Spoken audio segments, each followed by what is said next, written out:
Hello, and welcome to our coverage of Love is Blind. We are talking about season 10. Very excited to be here to talk episodes 4 through 6. Hopefully, you caught Jason and Mary's coverage of episodes 1 through 3. If you have not, go back and get all of those initial thoughts about those first 3 episodes. We're ready to finish off the action in the pods, get started with all the action in Cabo and what Malibu or California, something Mhm. of that nature.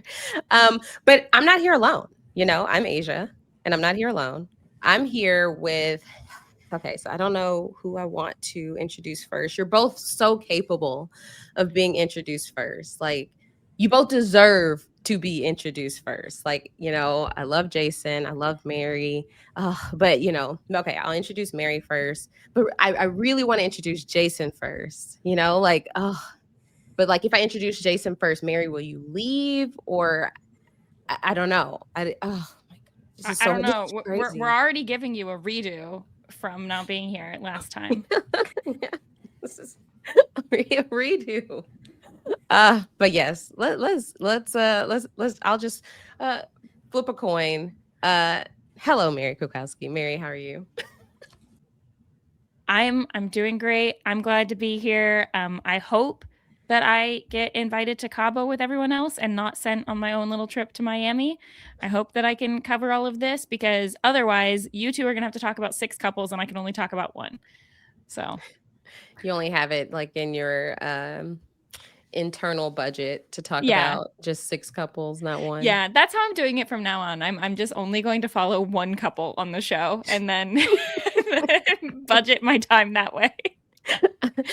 You could maximize. You can use the best use of your time. Just pick Vic and Christine. Yeah, That yeah. will take up So about 5 minutes of your yeah, time. 5 minutes, and then I don't know. I'll talk to y'all next week. No, Yes. but yeah, I'm glad to be here. Glad to have all three of us here for this week to talk about quite a lot of couples. And I guess I can bring in our third. I mean, I don't know. I don't know out of the three of us how many of us have had a threesome, but we've got one here. Jason, how's it going? Look, it's never have I Uh, ever, and we all keep our hands up. hey, Hands up, hands up. everybody keep your hands up.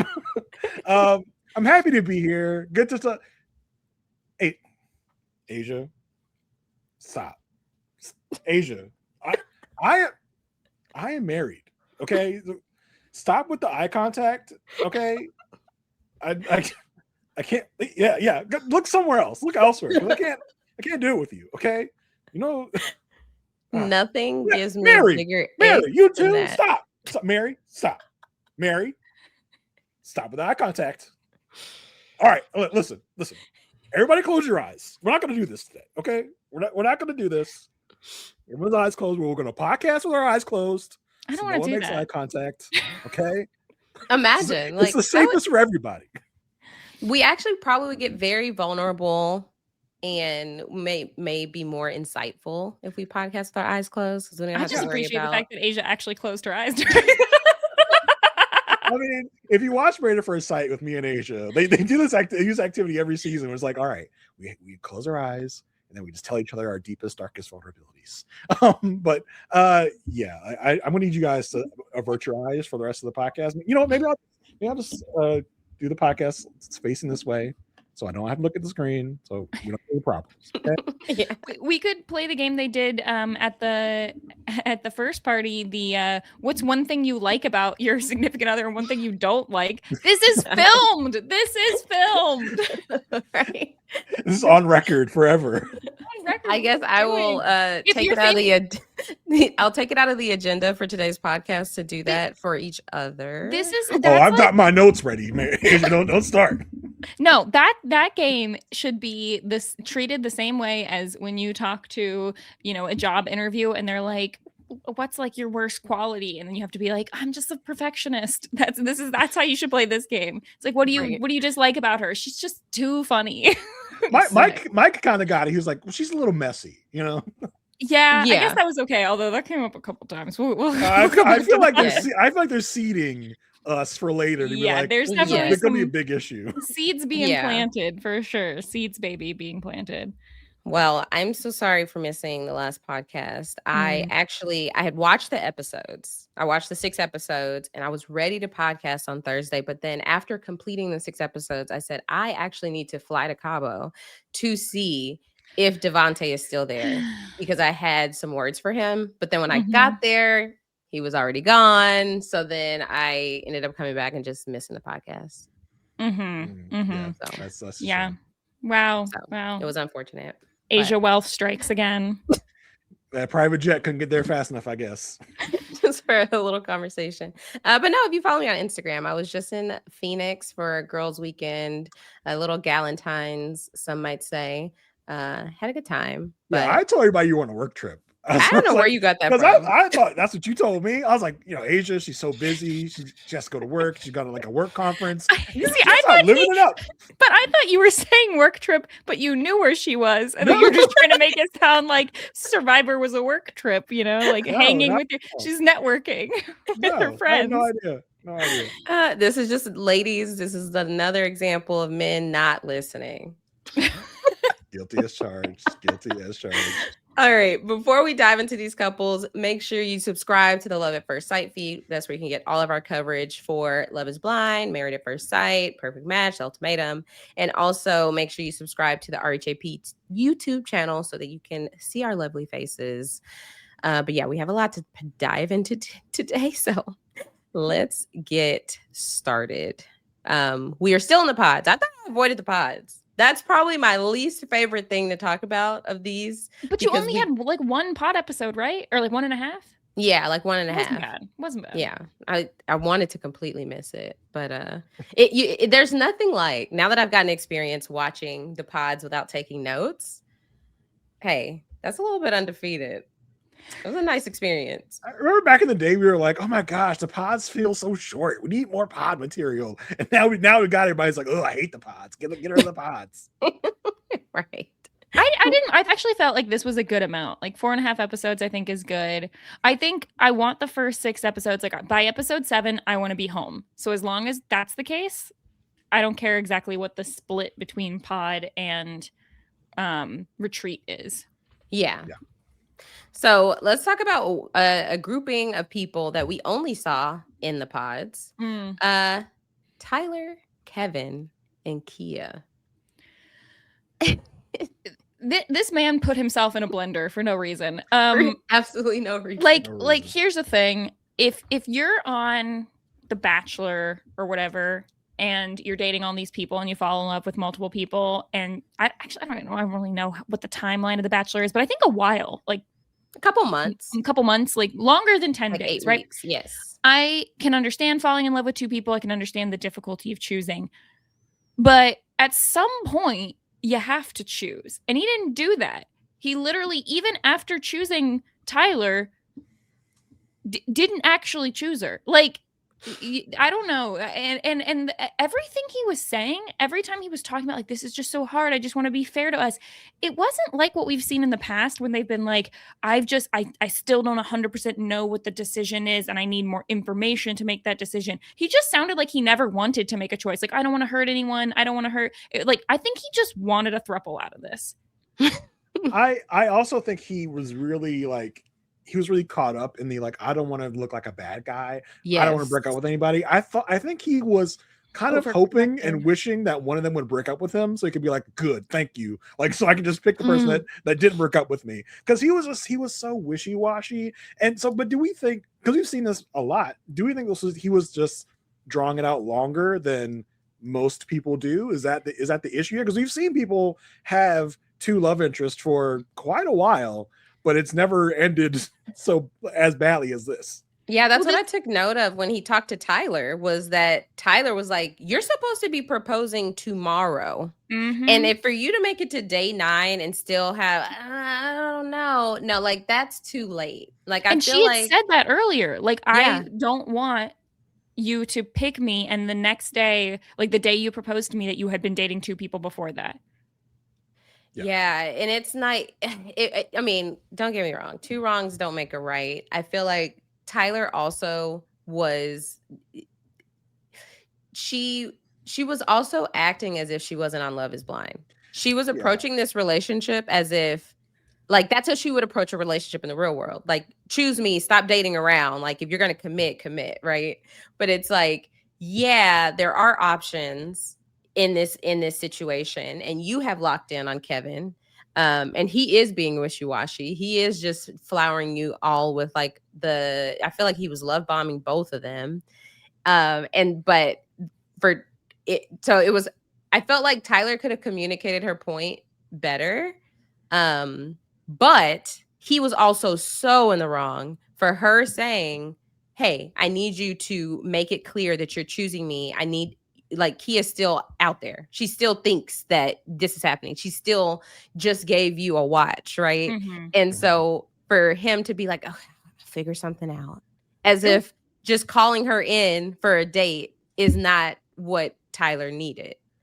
Yeah, I felt like there was, I kind of felt like there was some material missing here, because, you know, Tyler's like, you know, you got Kia out here thinking she's going to be with you. Like, I need, like, after she like kind of demanded he choose her, and then he chose her, and then he does admit to her, like, yeah, it was a hard choice because I had feelings for Kia, and Tyler to be like, oh my God, you had feelings for her? It's like, yeah, I was like, what did you think was happening? I was just like, we were just being friends, chatting it up. Like, I don't know what exactly Tyler was thinking, because we get this moment where she's like, you know, she almost pressures him. He even says it later.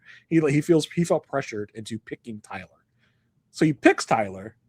Tyler goes out to the lounge, and people are like, yeah, well, that's weird, because it sounds like Kia thinks it's her. And so Tyler comes back, and she's like, you know, you got Kia out here thinking that she's the one. So I need you to fix this. Like, I don't know, what did she demand he call her in now and break up with her in that moment? She said, I'm not going back to that hotel with you not having made a decision. Him saying, I choose you, that's not him picking. He has proved that that's not a pick. Like, he's going to call Kia in, they're going to have a great, lovely date, and everyone's going to go to bed thinking they're getting engaged to Kevin tomorrow. So I think, like, he has proved that he's willing to say whatever in the moment, what he thinks they want to hear. And actually choosing her would have been ending it with Kia. I think, I don't think any of the three of them are in the right on this, and I don't think any of the three of them belong together, just based on everything we saw. Like, if I was analyzing this, if this was a scripted show, I would think that Kia is 100% here just playing the game. There was a really, really weird interaction, to me at least, before Tyler puts the pressure on, because what you're saying is like, Tyler's putting the pressure on, pick me, you need to lock this down. And I don't think that Tyler's in the wrong for doing that. I don't think it's right to look at this show and say, like, you should be able to go all 10 days and still not be sure whether or not the person is only dating you. I think most of the couples, it seems like, at some point, I don't know what day that is, day 6, 7, 8, somewhere around there, have only one person left and have locked in. He doesn't. He's still got two and is telling them both everything.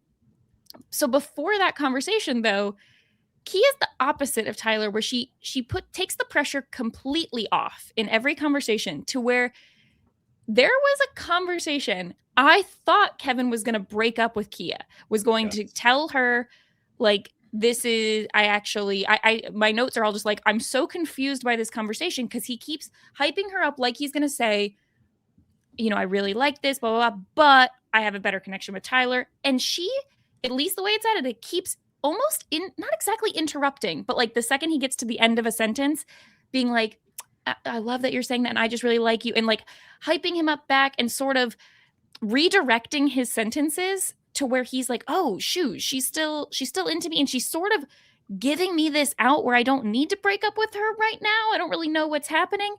And I think, like, I don't know if Kia was ever into Kevin, like 100%. Like, I think that she liked him a little bit. I think it was pretty revealing, everything she says right at the end about like wanting to come here and sort of like try to fix a man and feel like she wanted to like give advice.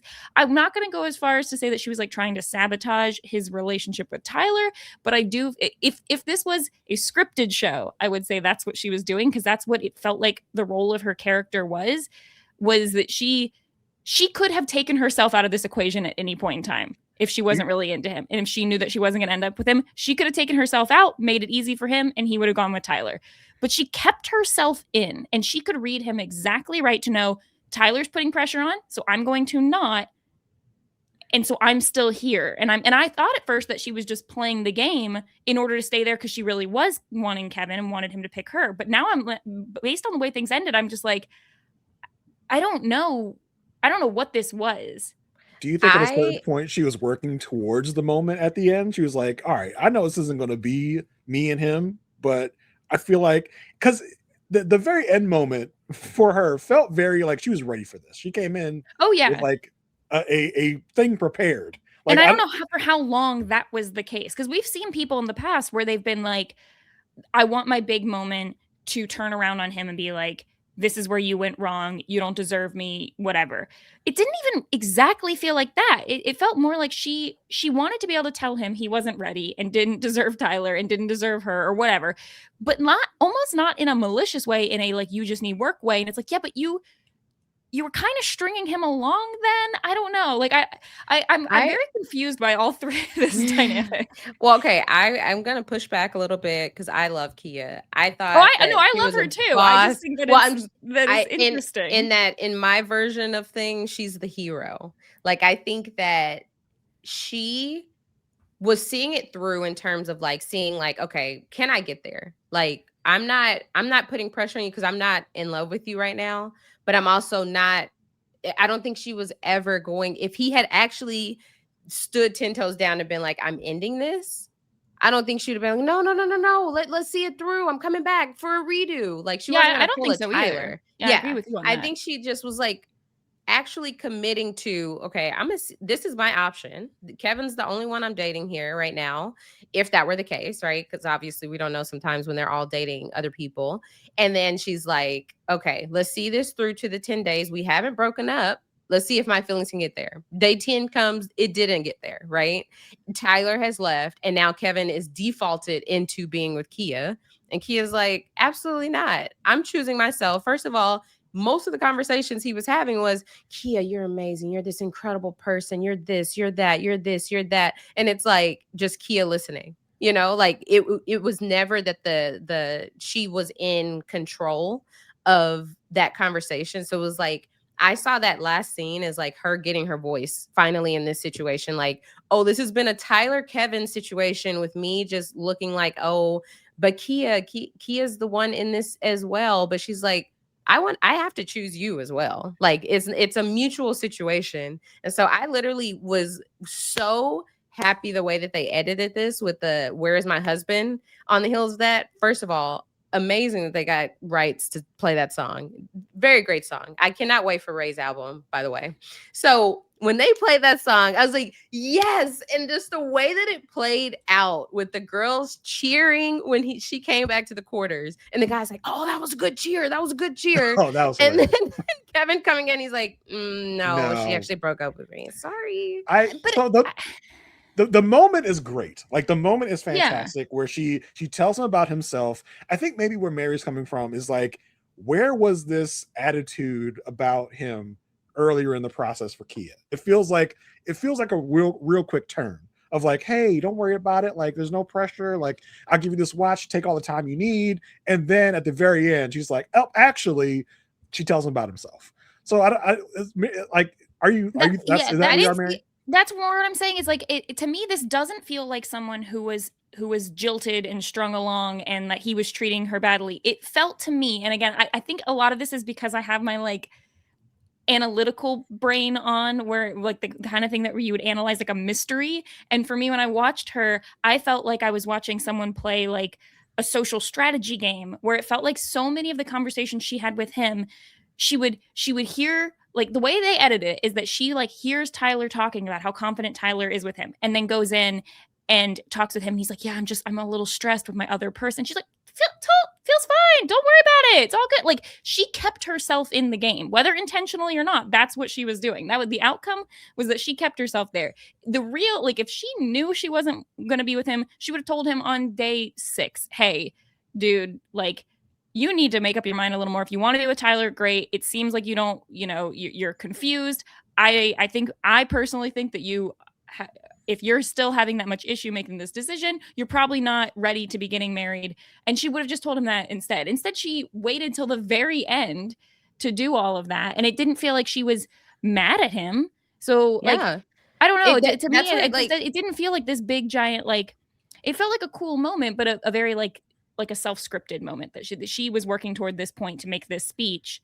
But I guess I just don't really understand why she was keeping herself in the game. I just don't believe that at any point she would have chosen him unless he had broken up with Tyler way earlier. I just feel like their whole relationship, nothing about it really felt real. It just felt like kind of good conversations.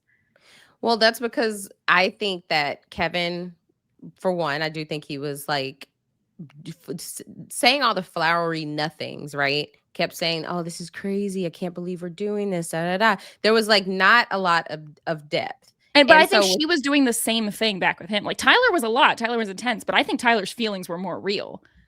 Well, yeah, I don't ever think that Kia was just going to be like, "Oh, day 5, I'm not feeling it. Let me leave." I don't think she had this like the way that she was able to articulate it at the end was when she felt it, because Tyler was still like, Tyler had left, right? And then comes back. And so I don't think Kia would have left before that. I feel like everything that had happened, all the stuff she's hearing from Tyler when she comes back in, even after they've had these like somewhat gift exchanges where things could have like moved the needle, and then it didn't, because she still sees that, he's still entertaining this relationship with Tyler. It's like, you're not ready for this. Like it summed, like everything she explained was an explanation of what had happened the previous 10 days of him going back and forth, not being able to make a decision, not able to put his foot down. So I don't think she would have left before he showed all of that. It was like, I guess I just feel like she seems the same to me as all of the other people who break up in the first couple days after going through dates and realizing that's not going to be their person. Like, I think, and I could be totally wrong. They could come out and write an article about how I'm completely reading this wrong. The way I'm reading this is sort of like, and this is not malicious at all. I don't think that this is like a bad thing. I think that the way I viewed her just seemed more like she was just kind of there playing the game for this moment. Like the whole thing felt very strategic, not in a bad way, in a very entertaining way. It didn't feel, I don't believe that she ever really wanted to be with him. No, okay. But maybe I'm reading that completely wrong. Yeah, because I wasn't reading her actions as strategic. I was reading as like, I'm not about to be an active participant in all the drama, like with Tyler. Like, she was nowhere around when Tyler was bragging about this relationship with Kevin or doing all this stuff and saying all, like, Tyler was feeling her own way, processing the fact that Kia was still there, but it wasn't Kia in the quarters like, is Tyler here? Is Tyler over there? It's like, right. She wasn't playing the game in that way.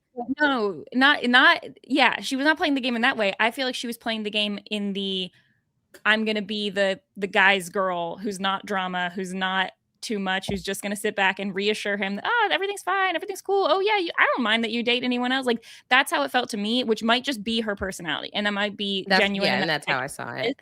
And it might, but I'm just not sure that also translated to me of her actually wanting to be with him. I don't know. Listen, I'm probably putting too much thought into this than what was actually there. Ladies, listen, I want everyone to win. I want Asia to Kevin. win. Kevin, I want Asia to win. I want Mary to win. If he would not stop talking to him like in the third person, I was gonna scream. Like, I want Kia to win. I'm right here. Like, yes, I'm right here. I felt like he was doing that so he wouldn't forget who he was talking to. Like, so many times I thought he was forgetting, because he kept like mentioning the other people when he was with. They was stressing me out. Really. I think we can all agree the ultimate loser here is Kevin. It's Kevin. Okay? Kevin. Yeah. Kevin was awful because, first of all, once Tyler left, that should have been it. You should have gone home, because there's no good that's going to come of picking Kia second, especially in this particular situation. Says what? Emma said, what did you just say? Yes, but that's a different situation though. Like, this situation, he like professed his choice to Tyler, came back the next day, she's gone. So this out of most of these situations we've seen like this is the most level of like, oh, I guess I'll just take the leftovers then. Like, because he just And should have Kia left. is not leftover material either. No. That's what that final speech gave me, was like, she is too mature for him. She Yeah. is too she's in a different league. And I I do think that about a lot of these couples, and it's consistent across the seasons, is that Love is Blind is designed for the guys to get a woman that they never would have gotten in real life. yeah, the guys get an upgrade every season. Every time. They hit above their league. And then they act like they got some like random around the way trash. I'm like, what are you doing? This person's like the best person you're ever going to get. Why are you treating them like garbage? And unfortunately, when they get a nice woman who is like appreciative of them, who would have been appreciative with, most people, they get a big ego about it and think, oh, well, I must be hot shit. Then I could probably get other better people. Yeah, crazy. Yeah. Devonte, exactly. we'll talk about your ass, Devonte. We'll talk about your ass. But yeah, like Kevin just should have left. I think that's yes. Even though Kia said she didn't feel like a second option, I do feel like a part of that speech was also like, oh, so you're gonna just like take me as the consolation prize. I do think that was part of it as well. I think she had already known that Tyler left the night before, so I think she was probably in her hotel room like crafting this speech of like, oh, I'm gonna get it. If he calls me in there and tries to propose to me, he's gonna get it. She probably already knew too that, remember, Tyler took the break from their date so they could use the bathroom or whatever, and she comes back and is like, I have a boyfriend. And then the other girls, when Tyler left, was just like, I guess we'll just wait for Kia. Yeah, like she probably knew that he's already, made things official with Tyler, but yet he still has not broken things off with her. Yeah. And the thing about like Tyler in this is I do agree with the idea of like, I think it's perfectly fine of her to want her man in this situation to lock her down earlier than the literal last day. I think the reaction of like the second he mentions anything about another connection, being like wanting to throw the towel in multiple times, I feel like that also would have been tricky for him to like get on the same page with. Like if this couple had gone and gotten engaged and gone on the retreat, I think they're having issues with their communication style down the road anyway. Yeah. So. And he just played this wrong the whole way through, especially with the talking so much to both of them about how hard this decision was, about how much he's liking the other person. I think the best like strategy going into this is to like leave everything kind of separate. Don't talk about your other connections. Talk about them as little as you can. So you kind of avoid this issue, because I feel like both of them probably felt like, well, he's over here talking about his other connection all the time. How do I know how he really feels about me? So he just totally botched this whole thing from start to finish. He did. Yeah, and I mean it's a classic case of like thinking you have more options than you do, and then losing all of them. He goes, the choice is mine. I'm like, is it? Like, you're the only person with a say. Yeah, you're the only person with a say here. And so, like, I love that really just came and bit him in the ass. Like when he made his quote unquote choice, and she like gave it to him both barrels. Like, I actually have a choice too. Yeah, I was like, oh, that's perfect. And it's not. It's less the choice is mine. It's more like, if you don't make any choice, you will have no choice. Yep. At all. So, and even when you try to make a choice, you might still have no choice. So I'm glad we saw in the previews that Kevin is going to see Kia at one of these meetups. So I think it's going to be a very like, I mean, you can't believe anything coming out of his mouth. Like even in this final talk, he was telling her, like you are the one, basically. And it's like, okay, clearly you chose someone else. Yeah, it's like, no, she's not, because you literally 10 minutes ago were about to propose to another person. So like get out of here. Was I supposed to like I really wanted to see it play out. Like, was he going to propose to Tyler without ever breaking up with Kia? Yeah, you know what? I would have loved to see how he thought that could work. We've seen it before, right? But again, it's not been this late where someone literally proposes to someone else and then probably would have broken up with Kia in the next scene. Like because we've seen like, okay, I've made my choice. Like I'm going to go forward with this person. I have to break up with my other connection, but it's not been like from proposal to a breakup. Like yeah.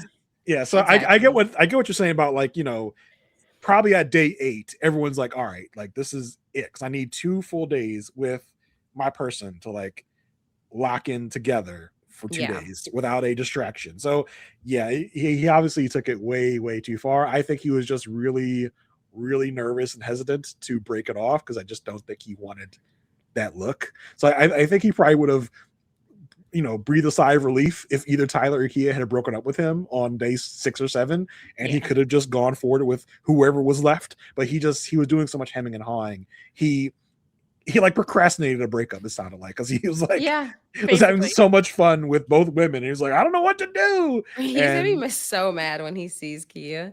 I bet he's gonna try to have a chance with her, but she's I hope she gets him absolutely again. not. I hope she hits him again. Like I thought I told you last time.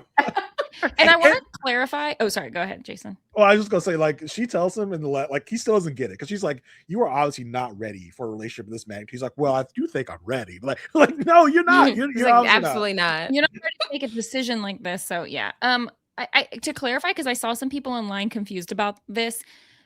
The conversation he had with Tyler, where she was like, "Are we boyfriend and girlfriend?" Some people were like, "Why are they even talking about that? That has no element in the show." It's not in every couple, but I believe from what I've gathered in the past is like when you say on the show that you're boyfriend girlfriend, that's kind of when you're deciding I'm exclusive. Yeah, and then like going steady. You're basically intending to propose to that person. So it's not always a step we see, but like that's what they mean by it. So the fact that he said that to her, basically saying I'm choosing you and we're exclusive, but then still having conversations about his feelings about Kia. And I also want to clarify for the commenters and the listeners, in case I was unclear, I do really like Kia and I like everything she was saying, and she was 100% right about Tyler. I was just confused about what her actual her motivations. Not Tyler. I keep saying Tyler. Kevin. Gosh, Kevin. But I was confused about what her actual emotional, romantic feelings toward Kevin were or weren't, because I do feel like a lot of it was like from both of them, just kind of like generic flowery language to each other. So hard to tell. I declare the winner of Love Is Blind season 10, Kia. Okay. Oh, for sure. She's currently number 1. Yeah, I know. That's going to be a moment that lasts for a long time. Like next I think because they spent so much time too on them, as we have. I think that they could potentially be at the reunion.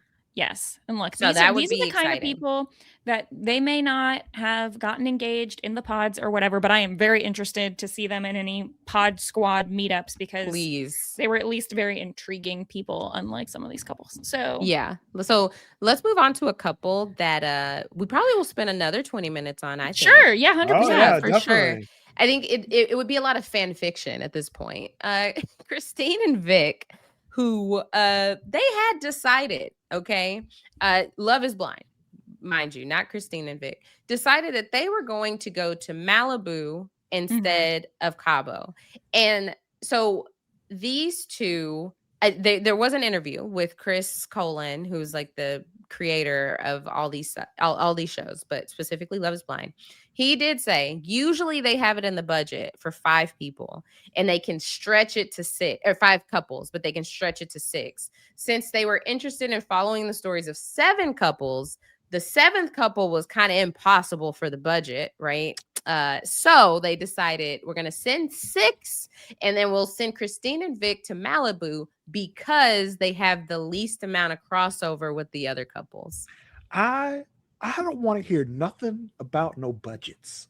Okay, Netflix, you done rose the rate of your subscription service at least twice in the last year. Yes. So I don't want to hear nothing about, oh, we didn't have the budget. Your Netflix, okay? What am I paying for if not to send them all to Cabo? Yeah, hello. Where is my money going? Okay, like come on. And so like the fact that they're like, oh yeah, we didn't have the budget. Like you could not spring for one more room at the resort. You couldn't spring for yeah, no. Our hands are tied. Yeah, no. Like that is the stupidest thing I've ever heard. Like at least they should have at least put it on one of them. Like, oh, Christine didn't have her passport, so they couldn't go. They had to stay in America. But for you to tell me it was the budget. Like, you are Netflix. What do you mean budget? God. And even before that interview came out, it had people speculating since they had bonded over their misdemeanors with the possession. I had people speculating stuff like, oh, maybe they couldn't leave the country. So I'm like, over an expunged misdemeanor 20 years right? ago. So I'm glad that they did clarify at least, but I would imagine the amount of money Netflix makes, the amount of money Love is Blind makes. I mean, these people come off with like millions of followers. Like this is the one reality show where there's like a hot few that do really well on social media after, because there are so many eyes on this show. Yeah. And they couldn't swing it on a seventh firm. I'd love to hear from Christine and Vic of like, how was this like broached to you? Was it like a, you know, were they happy to not go to Cabo? Like, because they seem like a very, very low drama couple. Like, do the producers go to Christine and Vic first? They're like, okay, who are we going to get the least out of in a group scenario situation in Cabo? Let's go to Christine and Vic first. You know, so and are Christine and Vic like, yeah, heck yeah, we'll take our own little private vacation. We don't want to deal with the rest of these couples nonsense. I mean, if you're legitimately there and hoping to find a future spouse, I think that going on the Malibu trip is the best thing you can do. You have a lot more privacy. You don't have to deal with the drama. You don't have to film as much. So you probably actually get a lot more time together with the two of you. So I don't think it's a bad thing. I mean, they probably still got a free trip to California. So sounds good. Well, yeah, they're like, from Ohio, that'd be great. But the other thing I thought of, I'm like, okay, we're getting this separate trip. You can't swing a couple of people as a camera crew to follow them. Like, yeah, they're like, well, no, y'all gonna send videos. That's it. Y'all gonna send us with a producer, like a camera crew, to like, no, bro, here's your camera crew right here. Yeah. Just make sure when you film it, it's not vertical, it's horizontal, because that's best for the screen. But that's all we need. Just give us some check-ins here and there. Well, you kids have a great time. We'll see you later. Yeah. They're like, no, where are we staying? You'll figure it out. That's on you guys. That's on you. We got you a plane ticket. That's like the most we can do for you. It's a one way, so you guys got to find your way back. You make your own accommodations, but we got your plane ticket out there. That's good enough, right? They're already in California anyway at these studios. They shoot this, and they're like, we'll get you a rental car. How about that? You guys, did you Enterprise? But I mean, if it was you, am I crazy? Like, if it was you, wouldn't you rather do that than go? I mean, you're going to be in the show less, so like. That's the only thing that's I'd rather go to Cabo than Malibu. I mean, potato, really, in my opinion. Like, just for the trip? Like, I mean, I guess, like, it would be fun to be a part of it and stuff, but I guess I'm just trying to think of, like, I really do. If you're really there for love, I would be stressed about, like, some of the, because this way you don't have to have the conversation to the camera of, like, did we bang? Did we not? I don't know. I mean, but I think Christine and Vic are like the perfect couple for this, because they don't want the drama. They don't want. They feel like people that don't want to reveal too much about what they're doing in the bedroom. So this is probably perfect for them. They got time to chill. They got time to connect and bond. It seems like they really did. Like, I don't know if he would have. I don't know if they got into any fights, or if they're just like, we just won't film that. Like, we'll just delete that. Right. I mean, because who is pulling up their phone to talk about a fight? Right. You know, like, they don't want to do that. Once they're fine again and they're having a great time, then hey, checking in, we're doing great. I think it's funny though, because we've seen in previous seasons where people have gotten engaged and they've chosen not to follow their stories. Mm-hmm. And they've like done their own thing. I wonder what it was about Christine and Vic. I mean, don't get me wrong, I do like this couple, but I do imagine that they're probably going to hold steady. I mean, it seems like there's a genuine interest there. This Love is Blind format really worked for them. And I think that, this is going to be it seems like it will be our boring couple of the season. So I think based on what has happened in the past is that this is not the first time that a couple has gone on the separate trip. This actually happens relatively frequently, that they'll send at least one, if not two couples there. I think the difference is that usually the number of couples who make it out of the retreat, the Cabo retreat, and continue with the show is high enough that they then usually cut the Malibu people from the rest of the show. So my hunch is we're going to lose at least one, if not two, of the Cabo people before we get to the going back to Ohio portion. And that's why they still have them here. That's because interesting. The last couple seasons we've had by the time we get to the weddings, what, 2, 3, 4 weddings, if that? Like, we don't even make it to the But I weddings don't with 5 no, I think couples. they would have known by now because those couples, it's not as if they are filmed for the entirety, get a wedding in the chance No, that you're somebody right. drops. You're right. But I'm But saying that the last couple seasons, we've just had a lot of drops early on that I think that they're just they might be trying to overcorrect that and say, like, we cannot have another scenario where we have 2 weddings. yeah. I do think it's interesting that they're going to keep following Christine and Vic because, like, we're missing a huge chunk of their story of the time together. So what we are going to, because like it surprised me that we were still picking up with them. Like they're going to still be in the show, like because we never really had that before, as you guys said. But it's like, you know, we're going to be missing like cool, like nice stories, how they connected. And it's going to feel like a jarring experience. Like, oh, you guys are back in our like everyday Jumping right rotation. back in. Yeah. Are there any couples that did make it to Cabo that you would swap them out with? Well, I mean, I think this really depends on what they want, because like we haven't got to them yet, but there's a couple we saw almost nothing of them in the pods, and then now we've seen so much of them in Cabo that it's just interesting what they've chosen to show of which people. You know, I think they're choosing to show the most interesting parts of different couples. Yeah, I don't think I would have switched them out with anyone because they are the steady seeming couple. They're not going to bring much of the entertainment value, I think, to the Cabo proceeding. So I do think if they had to ship a couple out, I think this was the couple to choose because because everyone else is there are so many other connections within all the other couples that I think, they needed to all be on the vacation together. Christine and Vic were so insular. I think it's fine to like just kind of pick them up and separate them from the other people. And like if you have like an Amber and Jordan that don't really have any other connections, but you feel like there's probably going to there was a possibility of there being some sort of interesting fireworks because there are two very interesting characters. I think that's a determination you make between them and Christine and Vic, like because it's Christine and Vic, not gonna bring you much. But I just wish we could have found a way to find the money in the budget. Maybe take Jason's $2 extra per month he's been giving you guys for a long time and throw that into the price of a plane ticket. That we could have found a way to get them in the mix as well. Because you never know what could have happened if they were in the mix with the other couples. Right. Yeah. And I think it's interesting that with the way last season turned out, season 9, no one's together. I think that they needed a solid couple. Like, I think with everyone else that did make it to Cabo, it's like, okay, maybe in there, you don't know how things are going to turn. They're like, we need to put our money on somebody who can potentially, like, if we look at them now and their chemistry, we feel strong about them making it to the altar and saying yes. So it's like we need to protect them, separate them from the others. Exactly. Hey, come here, Vic.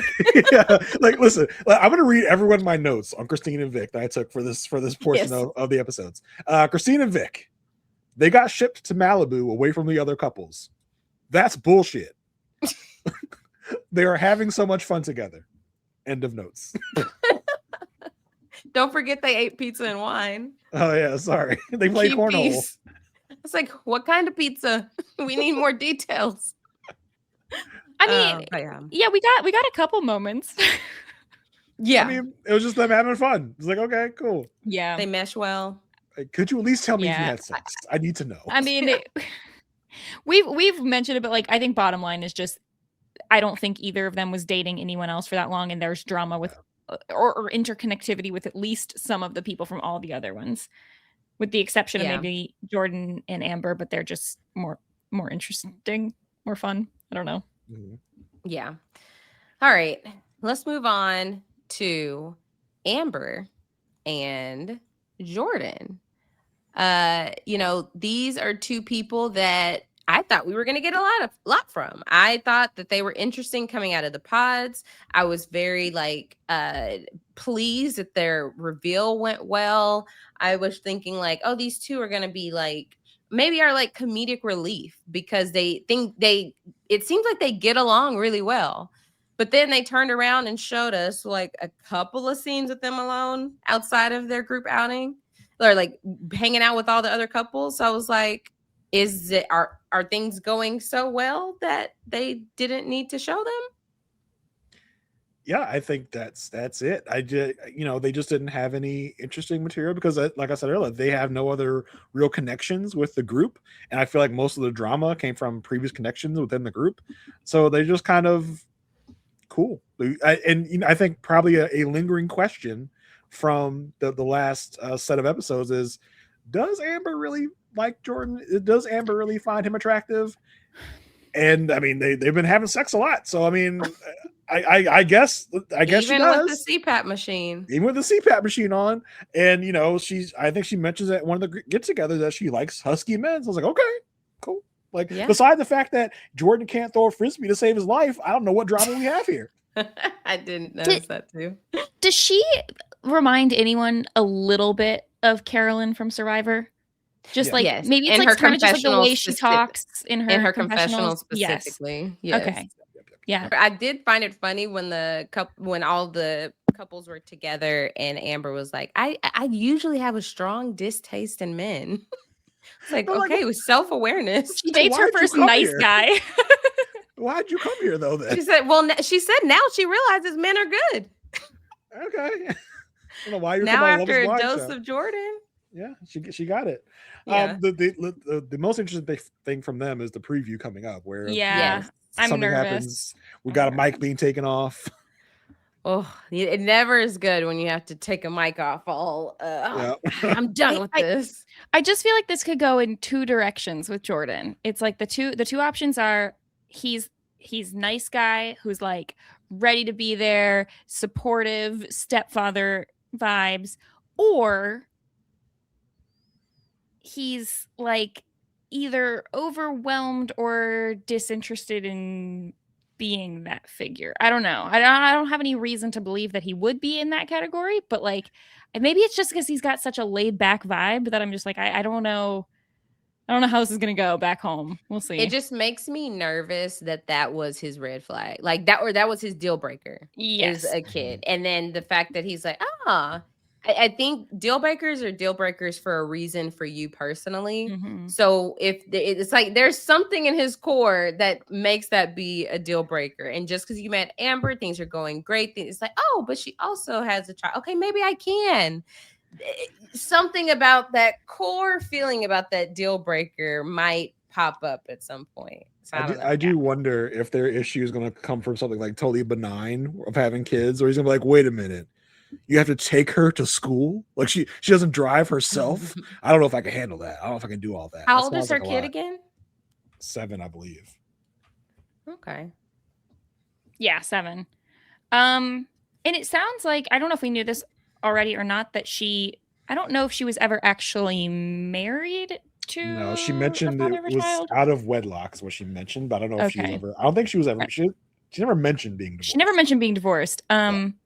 So yeah, we'll see. I mean, they definitely have the most sort of real world logistics potential for difficulties when they come back. They seem like they're doing great when they're in vacation mode, when they're in honeymoon mode. But we'll see what happens when life stops being. What did Real World say? When it starts getting polite, real. Start getting real. Yeah. Yeah. Oh gosh. Okay. Let's talk about someone who made a splash in the pod section, but then somehow it came out of this with a match. Emma and Mike. I had reached a point during the pods where I was like, Emma's not coming out of this with somebody. Like, there's no way. There's so many options and so many routes that this could go that it seems like it's going to lead to no option. You know, weirdly, coming out of those 6 episodes, I'm like, I feel like Mike and Emma might be the second strongest couple in this whole thing. Oh, really? Uh-oh. I do like Mike. Not that I don't like Emma, but you hate Emma? Aysha hates Emma, y'all. You hear that? She hates Emma. Mike is solid. I just want to reach the point, and this is probably on the editing, but I want to reach the point where I know that Emma likes Mike. You know, like Emma is into Mike specifically, not just into having a partner. Yes. Either it's editing. I see this going one of two ways. it's editing, and they are really playing up the worry that he has about the kids are a deal breaker for him. He wants kids 100%. They're I stand by the fact that when someone, but particularly a woman, is wishy-washy on kids, then more likely than not, if she's continued to say over and over that she's still not sure. He even said what Jason and I had been talking about last time was like, but what if we do gene testing or whatever? It's like that's not the reason. That's not the only reason. That's not the one thing. She's got multiple reasons for maybe not wanting to have kids or not being sure about having kids. And I think either that's editing and we're gonna get to a point in the show where she goes, actually, yes, I've decided I would like to have kids one day. Is she going to reach that point in the next 2 weeks? If that's the case, and it's mostly just editing and they're showing every moment where she's saying that she's not sure and not the ones where she's saying, maybe I will want kids, then I think we're okay. If the truth of the matter is that she is not sure and she's not going to be able to get to a point to reassure him in the next couple weeks, I don't see them getting married. I think that that's a massive deal breaker for him. And I don't know. And I think if you're Mike, can you ever, if she does come around in 2 weeks to say, yes, I definitely want to have kids, will you ever feel comfortable that you didn't push her to that she's going to resent you at some point, that she's going to be like, okay, I'm going to say yes to kids because he needs this? And like, I would be nervous if I was Mike, like, well, does she really want kids, or does she just saying that, and then when we have kids, it's going to be a problem? Yeah. So that would be my worry there with her being so hesitant on it. I don't think there's ever going to be a time where she can go one way or the other. Like, but are you sure though? Are you sure? And I also get the vibe from Emma and Mike. Emma's 27, but she might still be like 22 or 23 and like the way like she emotional acts. maturity. Yeah, because it was so weird the way because again, planting seeds. He mentioned several times like, oh, you're so messy, you're disorganized. And so I don't know if it's like he doesn't feel like she's like an adult yet, or what that's going to manifest as later. I think the extreme negative way of looking at this is that Mike wants someone specifically who's going to be a very like traditional mother figure type person, clean house, organized, wants to have kids. That's sort of like the really far end. The slightly different take on that is just that he is very mature, and then like want someone who's more mature. Like there's kind of there's sort of this like trad wife angle, or there's just this I'm a mature neat freak kind of person. I'm not even gonna say neat freak, we don't know how neat he is, but I think the fact that they mention it multiple times that he was like, oh, you're messy, your packing is like that. I think that if they get home and her house is also like that, I think he's gonna start like he has this gleam of like, I like her and I want her to fit into this idea of the type of woman I'm looking for, and I don't necessarily think those are the same thing. So I'm nervous that they're going to get home and that they're not really going to be compatible. And I don't blame her for that. I think like she tried to be as honest with him as she could about where she was at, and he kept saying like, oh, but it's fine. Like I wasn't super financially stable 3 years ago. I was like, he kept bringing up these things as if like, it's fine, we've got time, whatever. But I just don't know that he's actually going to be like, is he really going to be willing to wait for several years to see if she gets there? Like, I don't know. And then he told her like, if you have trouble with the kids, like I'll just take the brunt of the work. No, that's going to sow resentment real fast. Let me tell you that much. And let's also not forget, Emma's a liar. Okay, she's a liar because she goes, she gets broken up with Connor. She goes to the girls. She's like, oh my god, like my number one just broke up with me. What am I going to do? She goes in with Mike. She's like, yeah. It's had a real tough time. It's had to end things with my number two. Yeah. I think she does say it's always been second, you. So that could have meant like the other guy, but yeah. I did. Like, she did say it's always been you when she read that little poem to him or whatever letter or whatever it was. I was like since the last breakup, that's what always is.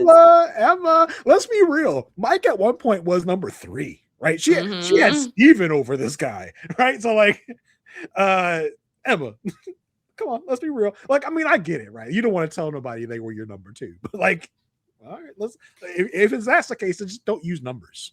Yeah. I mean, to go back to my real quick to y'all's earlier point about Mike, it seems like Mike might have like OCD, right? Where it's like, you can't even see past that. if you do.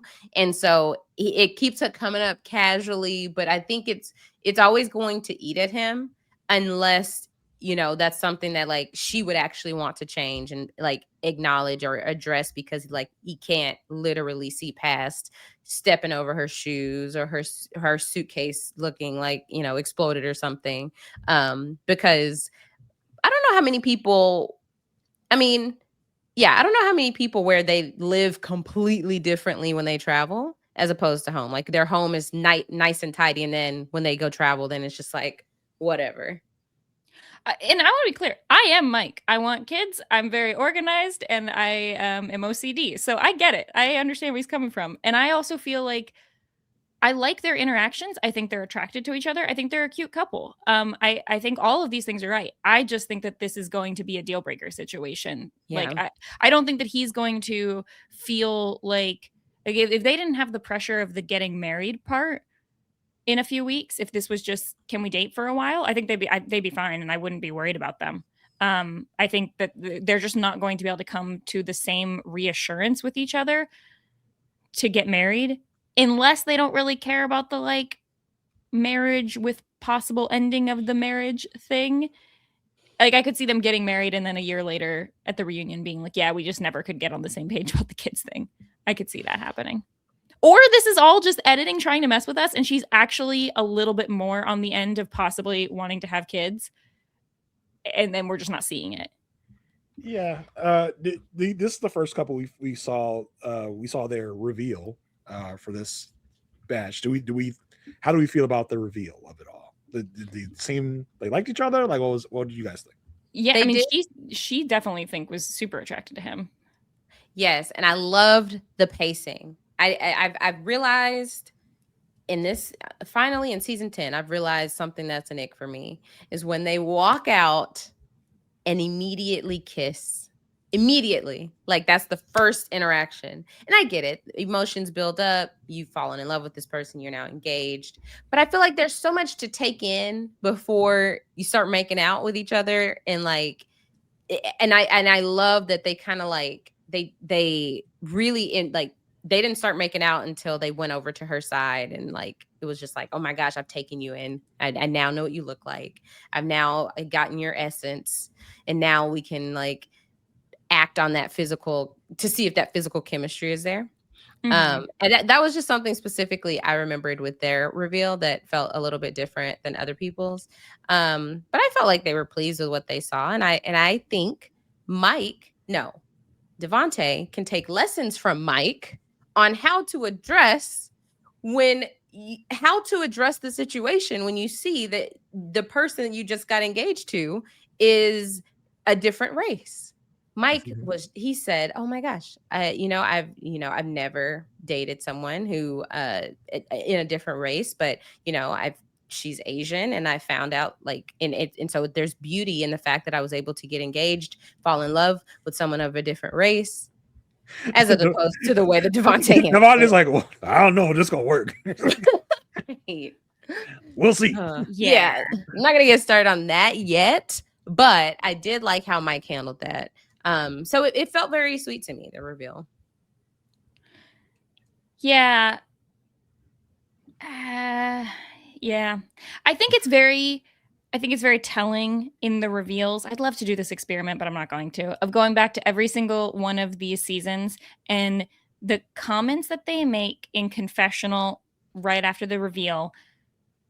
For every time that anyone brings up something about like, oh, I really like them, but if there's ever like a asterisk to that, then I wonder how many times are we going to see them not end up together. So obviously we're going to got a lot to say when we get to Devonte, but like the fact that he was still bringing up even after seeing her, after all of this, just like, yeah, it was great. I really liked her. Yeah, we'll just have to see about the kids issue. Like, I was like, y'all need to talk about that. That's important. Still being brought up. That I'm just like, I guess. I mean, the only other thing you could have said was like, wow, the stars aligned, and you know what? I don't even care about the kids thing anymore, which I don't think that was gonna happen. But so I thought that they did by far the coolest date to me riding those bikes on those lines high into the air. I was like, I need to see more. Spend more time on this date. Like, He's just like, how do they do that? Yeah. How do they get the bikes up there? Wow, Just okay. mind blown. Jason, you have to be the tiebreaker for this one because all I wrote down was they do some sort no. of sky bike thing. Nope. Oh, no. I'm not doing that. Not doing that. No. You will not be getting Jason up there. No, sir. No, they were holding looks so hands. And I'm like, hold peaceful. on. How are you not holding on to the bike? Like with a death grip. The bike is secure. I don't care. I don't care. Looks It terrifying. looked so fun. And I was like, I need to know, is that the only place in the world that does that? Is that like, does this exist in other places? Is it in Houston? Asia, it's not that fantastical. It's like you I feel like you're just like, oh my god, this is the only place in the world that's ever done this. I think this is probably like a common resort activity. I've never seen it. I've been to resorts. I've been to 1,000 resorts. Wait, Jason, have you seen this before? No, I've never seen this before. Yeah, he's acting like it's so normal. I thought they were like zip lining, but I was like, what's a bike doing up there? Yeah. God's just so like mystified. Yeah, no, it looked so fun. Yeah, so I'm gonna have to find out that activity. Okay, cool. I mean, don't get me wrong, I do it on a dare. I do anything on a dare, but like I'm not. I would be so terrified. Hey, look, right, yeah, it looks. looks. Good to know. Mary would do anything on a dare. Everyone remember that. The only other thing I really had about them was the it's kind of more later, but like she has one conversation with Connor, who was there, who was one of her exes, and she basically was just like, yeah, brought up some emotions. It was kind of a weird experience. So yeah, I don't think I take note, future Love's Blinders. This is how you do the ex, like, talk. Like, yeah, things are good. Like, yeah, things are cool. Like, it's all good. Physical's good. Everything else is good. Have a nice day. Yeah. Yeah, it seems like you said earlier, Mary, that I think the only concern, the two concerns that these two would have would be how he feels about her cleanliness and how they can come to the same page with children. I think they are both attracted to each other. I think there's no concern there. So I think it'll be really interesting just to see how it plays out. We'll see. I mean, I'd like them to work it out. I'm rooting for them. I think they're one of our less problematic couples. So yeah, they truly. But I will say, to close the loop, it's called Sky Bikes. And so they were okay, because I guessed. I just wrote down Sky Bikes. I don't know what yeah, they're called Sky Bikes, and it doesn't look like they're in that many places in the world, Jason. So but more than get out of here with normalizing Sky Bikes. But more than one, though. This is not the only place that ever does them. I don't see that it's in the U.S. It points out that it's in Ecuador and Cabo. Well, you know what? Business idea. Sky Cycles. the biggest liability. Absolutely not. The biggest liability. Asia, they're not just like freewheeling bikes up in the air. Like, they're all right, not, you guys, but you are trusting a system. Wow, I need you to go do some more research on Sky Bikes, because this is concerning. I will. Because I don't think it's as dangerous as you're suggesting. Okay, report back. When we discuss episodes 7 through 9. I think there's plenty of harnesses, cables, bungees. But yet you wouldn't do it. No, I wouldn't do it because I'm not a heights guy. That's my thing. I'm not a heights gal. Okay. Anything else on Emma and Mike? No, Emma breaks up with Connor. Like that was like whatever, they mutually break up. That was like the first thing from this drop. And I was thinking, I was like, and it's always exciting. Okay, what's it gonna be like when Emma sees Connor, right? Like, oh my gosh. No, because she's with Mike. Mary, I do like you said mutually break up. I did not see that as a mutual. I honestly, I said that because I wrote in my notes they break up, and I'm like, oh, I forgot who broke up with who. It was Connor broke up. Connor broke up with her because him and Bri agreed to go break up with their people. That's right. They did the whole like, all right, team break. Let's go break up with our people, and then and then that happened. That's what Tyler wanted to happen. You're right. No, you're right. She cries and tells the other person that was her number one. Yeah, so that did happen. Yeah, you're right. She got dumped. Oh well, sorry. All right. Let's jump over to Chris and Jessica. Oops. There we are. So these two are so one more thing. I forgot about Emma and Mike that I wanted to point out. Mike has this fresh tattoo because if you look at his right arm, it's very hairy. His left arm is silky smooth, which means he just got that tattoo. Which a lot of people are pointing out online that it was really funny because he wanted to have a statement piece. Show off. So, sidebar. Let's talk about Chris Right. and Jessica. These two are so interesting to me, and I think they have mastered a way to have a conversation and think they're talking about the same thing. Yeah. So that's funny. What do you mean by that? I'm confused. Their conversations about their political beliefs. Oh, that part at the beginning. Yes. Yeah. Yes. Yeah, that was interesting. Well, at the beginning and in Cabo, they talked about it. Yes, in Cabo. Yeah. But yeah, sorry, the beginning of the Cabo part. Yeah. Oh, I think I would have felt better about them had we not gotten the like coming up on the season. Yeah. I think that was foreboding, but also like I think physically together they seemed cute. I think they had a good reveal. But I don't know. I feel like he seems a lot younger than 32 to me. I think that's throwing me off a little, is that I feel like I don't know if it's like the way he acts or the way he talks or what, but something about this just makes me feel like I feel like I'm being told, look, they're so cute together, they're so good together, but like the other shoe's gonna drop instantly. I don't know, the second they get home. I think that they're in a fantasy land on this honeymoon thing. He is for sure. I don't know how much I believe she is because she seems pretty normal. Where he's he's in the clouds. Like he's like, this is amazing. Oh my, she's incredible. Like he is so smitten. And it's like he's walking on clouds and like reality has not set in at all. Yeah. Like in terms of like them being able to get to a level of depth to be like, oh, I really see you. I really understand you. Yes. And like, we mentioned the moment, but they're in Cabo, and she's like, yeah, I do a lot of stuff online. I look at stuff. She's like, I have pretty strong political views. It's like he's basically like, yep, cool for you. Like he's like, yeah, hate the news. It's always negative. Yeah. It's almost like they'd be like Trump, right? And he'd be like Trump, right? Like just like exactly. Like they just don't know what each other's views are, but they're assuming they know. Like, right? Yeah.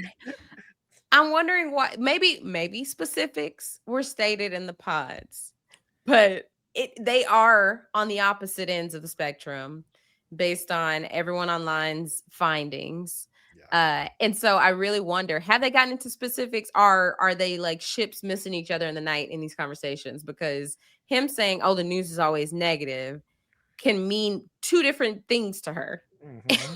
Yes. So I just don't know if they ever sat down and gotten just like, all right, so what exactly do you believe? Because I feel like I know, but I want to be sure. And he says what he believes, like, oh, that's not what I thought you were going to say.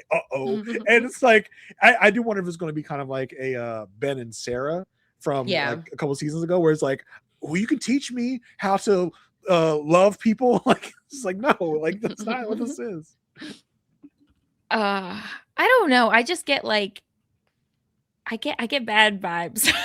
So. Yeah. Even before, so I did like how he handled the Bri conversation, right? Because he met up with Bri poolside, and she's on him full force. He's like saying all these things, completely inappropriate. Yeah, I'm still gonna do all these things with you. He's like, yeah, you and Connor could come over and use my ice plunge. Like he said the right things. I'm like, no, that's your relationship over there.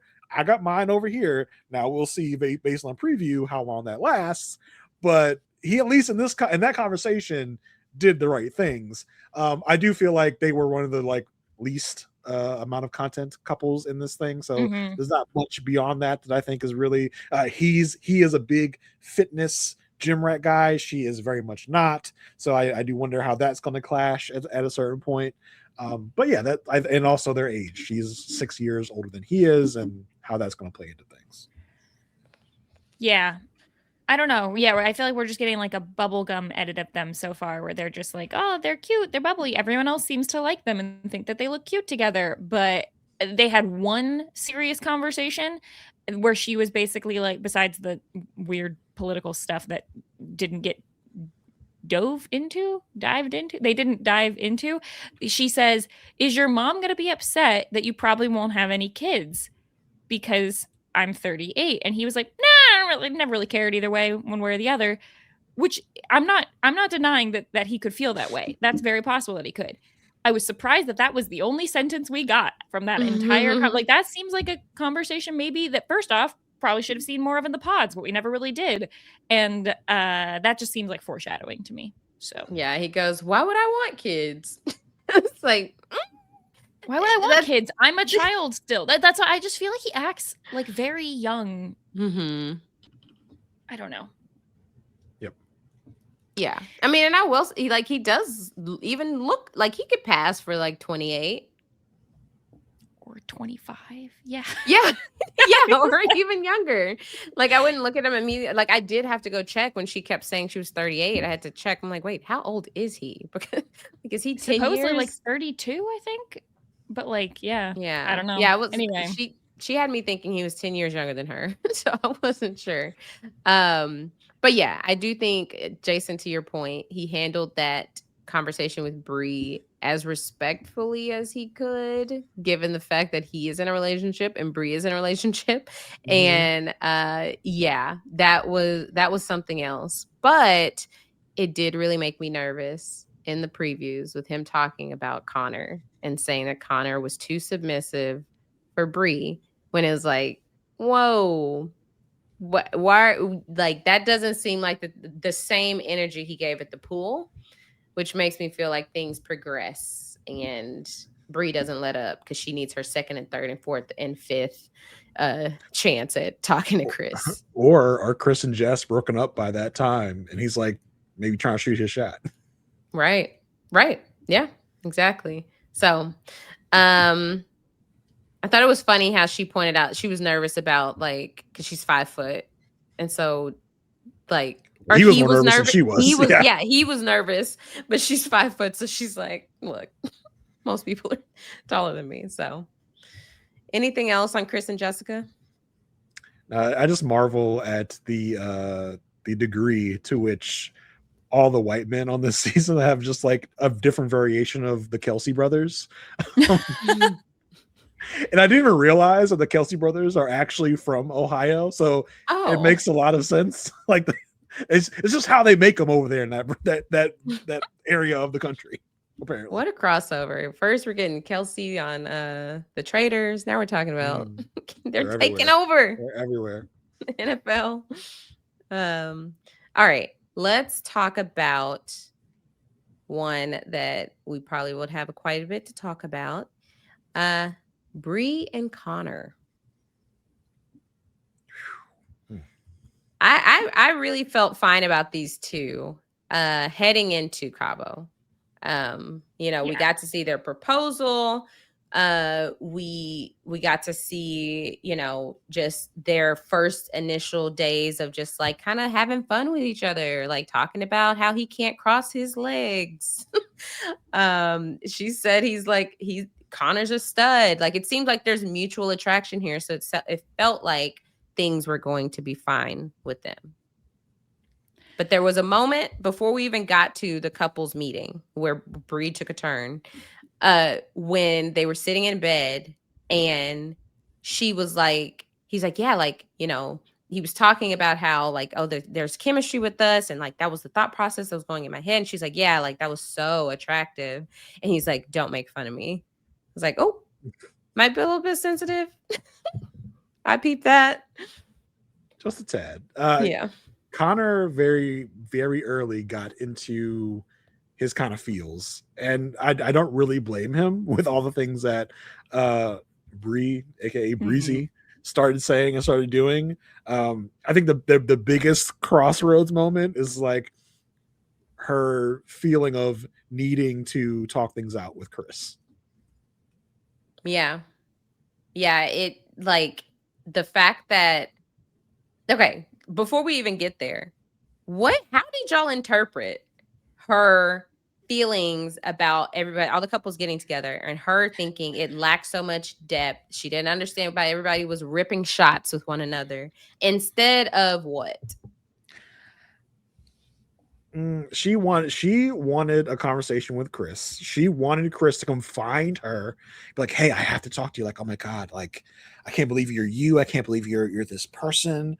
And I don't know, start talking about the things they talked about. Was she upset that he didn't fawn over her, that he didn't come find her? It was an interesting thing to bring up with your current fiance, about your ex. Mm-hmm. Yeah. I understand the thought of like, wow, this is so weird that we just went from having, because I feel this way about this show a lot of like everyone seems more, or a lot of times they seem more mature in the pods. They're having these deep emotional conversations, and then when they get to Cabo, especially when they all meet up, it's very party vibes, lots of drinking, lots of flirting, lots of whatever. That's when usually the drama starts. And so I understand the like turn there.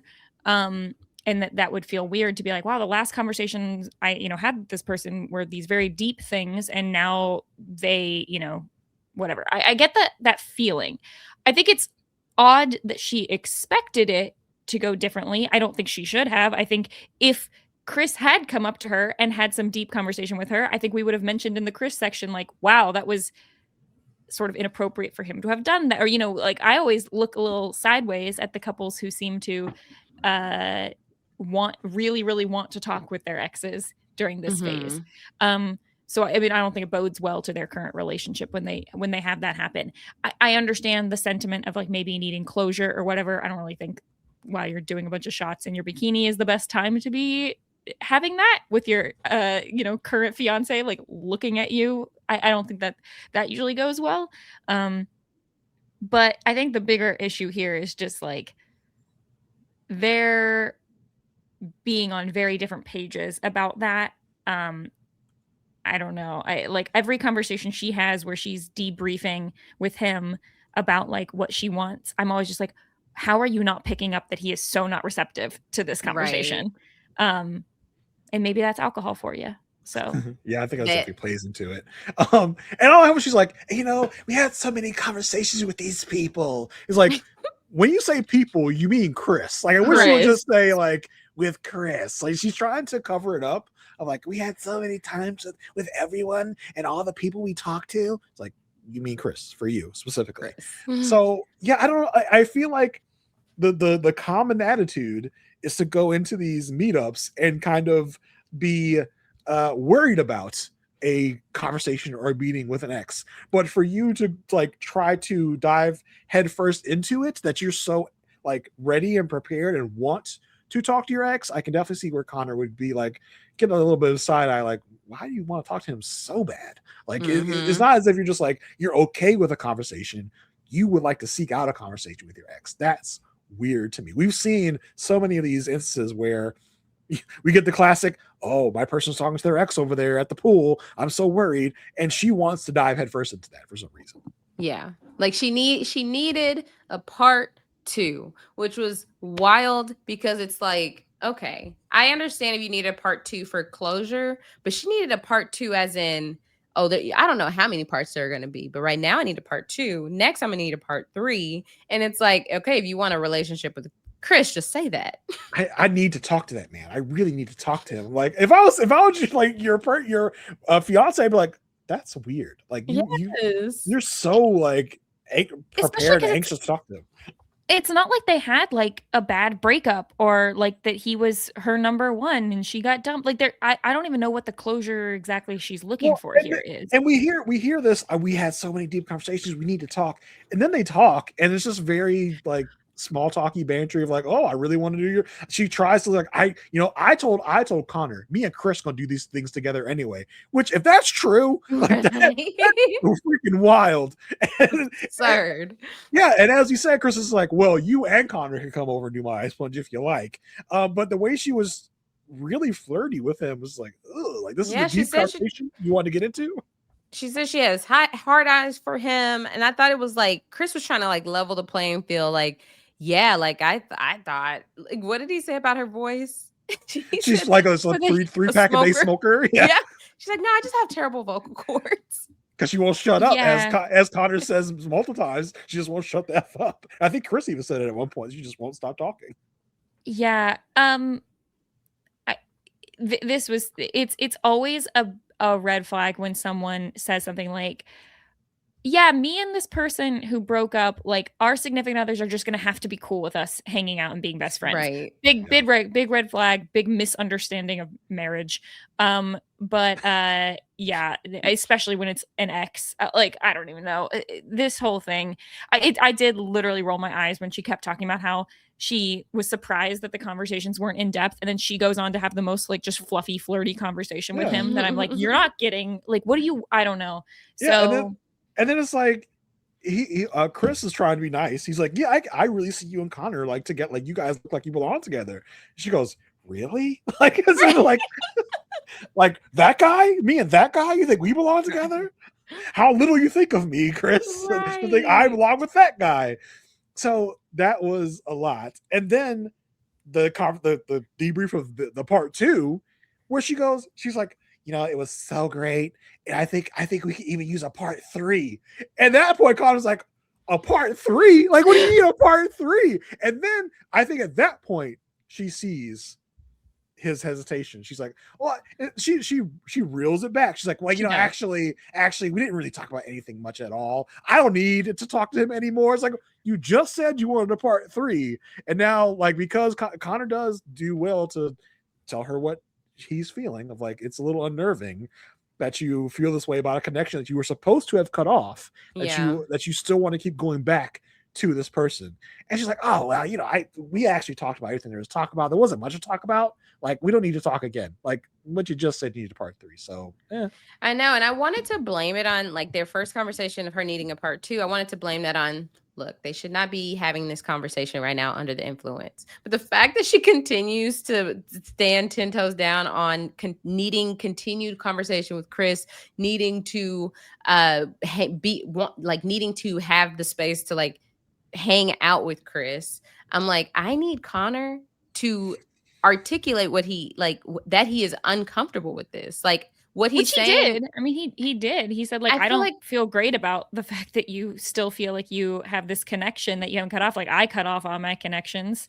Right. Doesn't feel great. And she's like, oh, okay. That's not enough to be like, oh, I feel like I am in jeopardy of like not making this work. She's like, oh, Connor just doesn't love it, but he's gonna have to grow to love it.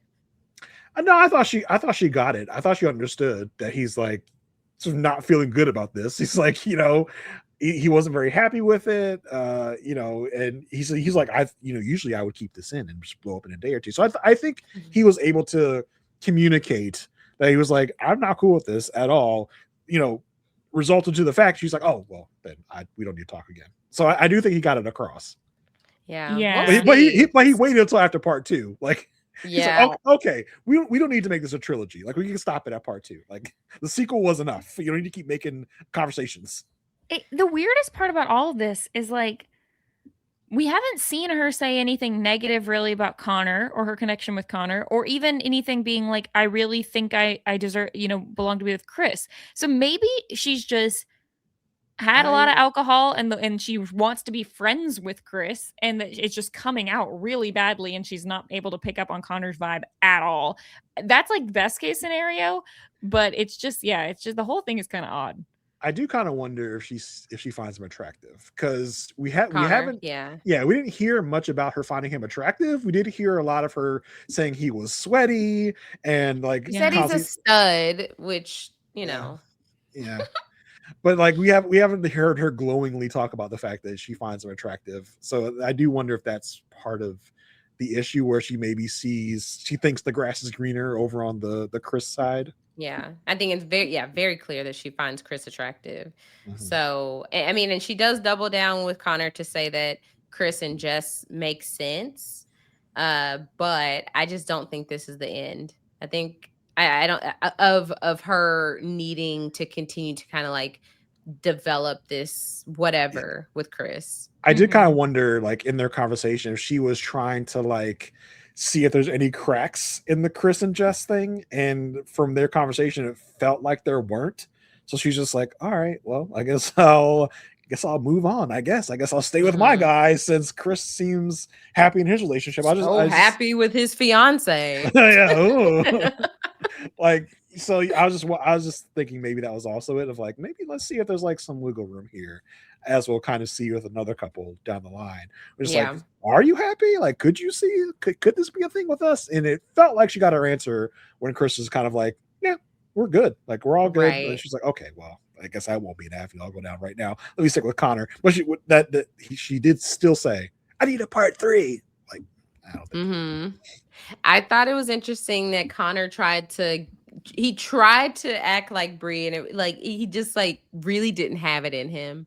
But he goes to have a conversation with Emma about Emma and Mike, and he's like, if you ever need any advice about Mike, please let me know. Like, she don't need to go to her ex. He said it so half-heartedly too. He's like, I'm just saying this stuff like I have to. You need me, call me. For Emma to have such feelings for Connor in the pods, it really just felt like that was like okay, I'm over it now for both of them.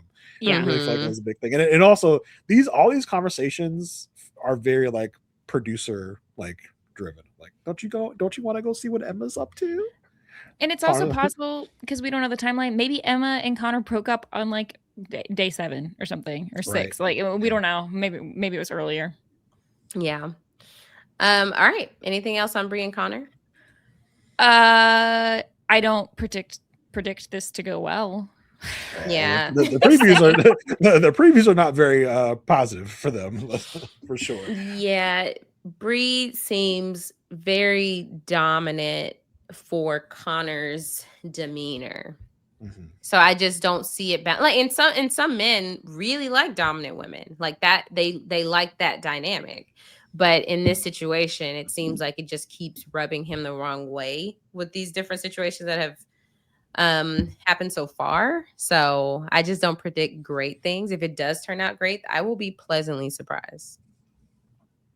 I'll be pleasantly surprised. I don't know if I'll be pleasantly surprised. I mean, you'll just be surprised. They're fine. Like, you know,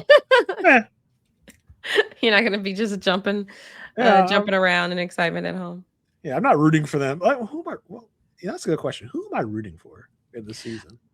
Look, I swear, if we get to a situation where Vic and Christine are the only couple to get married and we didn't even get to see them at this point, I'm going to be so annoyed. Because I actually went into, like, during the reveals phase, I was very high on a lot of couples. Like, I thought that they would all make it work. And it just got chopped and chopped throughout this batch. So all right, even though the tea that I had has probably worn off, my Earl Grey tea, I do have a lot to say about this next couple.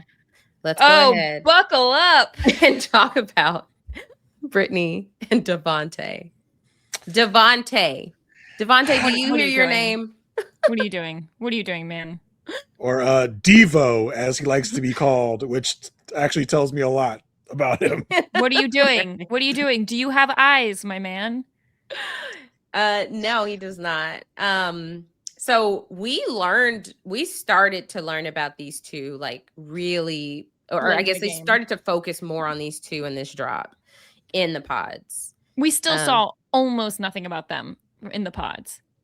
Yeah, but more than the first drop, or more than episodes 1 through 3. Half of my notes are, who are these people? We've literally never seen them. Dude, we know nothing about you. I want to bring this up here because I have it in my notes. In the pod sections, were you guys getting distracted? Because they had like all these like orbs going across It's every the season. screen? It's every season. They do that every season. Am I just now noticing they do Yeah, that? you're just Like, now noticing to a it. crazy Wait, degree? I Yes. still never noticed it. What are we talking about? So It's- when they change the camera angle, so they'll show in the pod, they'll show over the pod, and then they'll show an angle with like orbs going over the screen when you see the person. They've been doing that for a while Like the because I screen in noticed. between the people? No, like, like they're we'll shooting get them in the a pod. side profile of them, Yeah. and it's like an orb just going. I think it's like part of the lights or I'm something. gonna rewatch this because I have never noticed. Yeah, this. no, they do that. Yes, Yeah. I noticed it a few seasons ago. Yes, they do. They've been It's doing crazy. Like, how did I not see this before? Because it's like this is like yellow, green. Is that not in my version that I've been watching? Hold on, I'm gonna look absolutely this up. is. It It's like absolutely is. it's like goes across people's faces. I'm just like, how is that not distracting everybody else? How am I the only one noticing this? I guess I didn't notice it before. It's just like, what is happening? Why is this happening so often?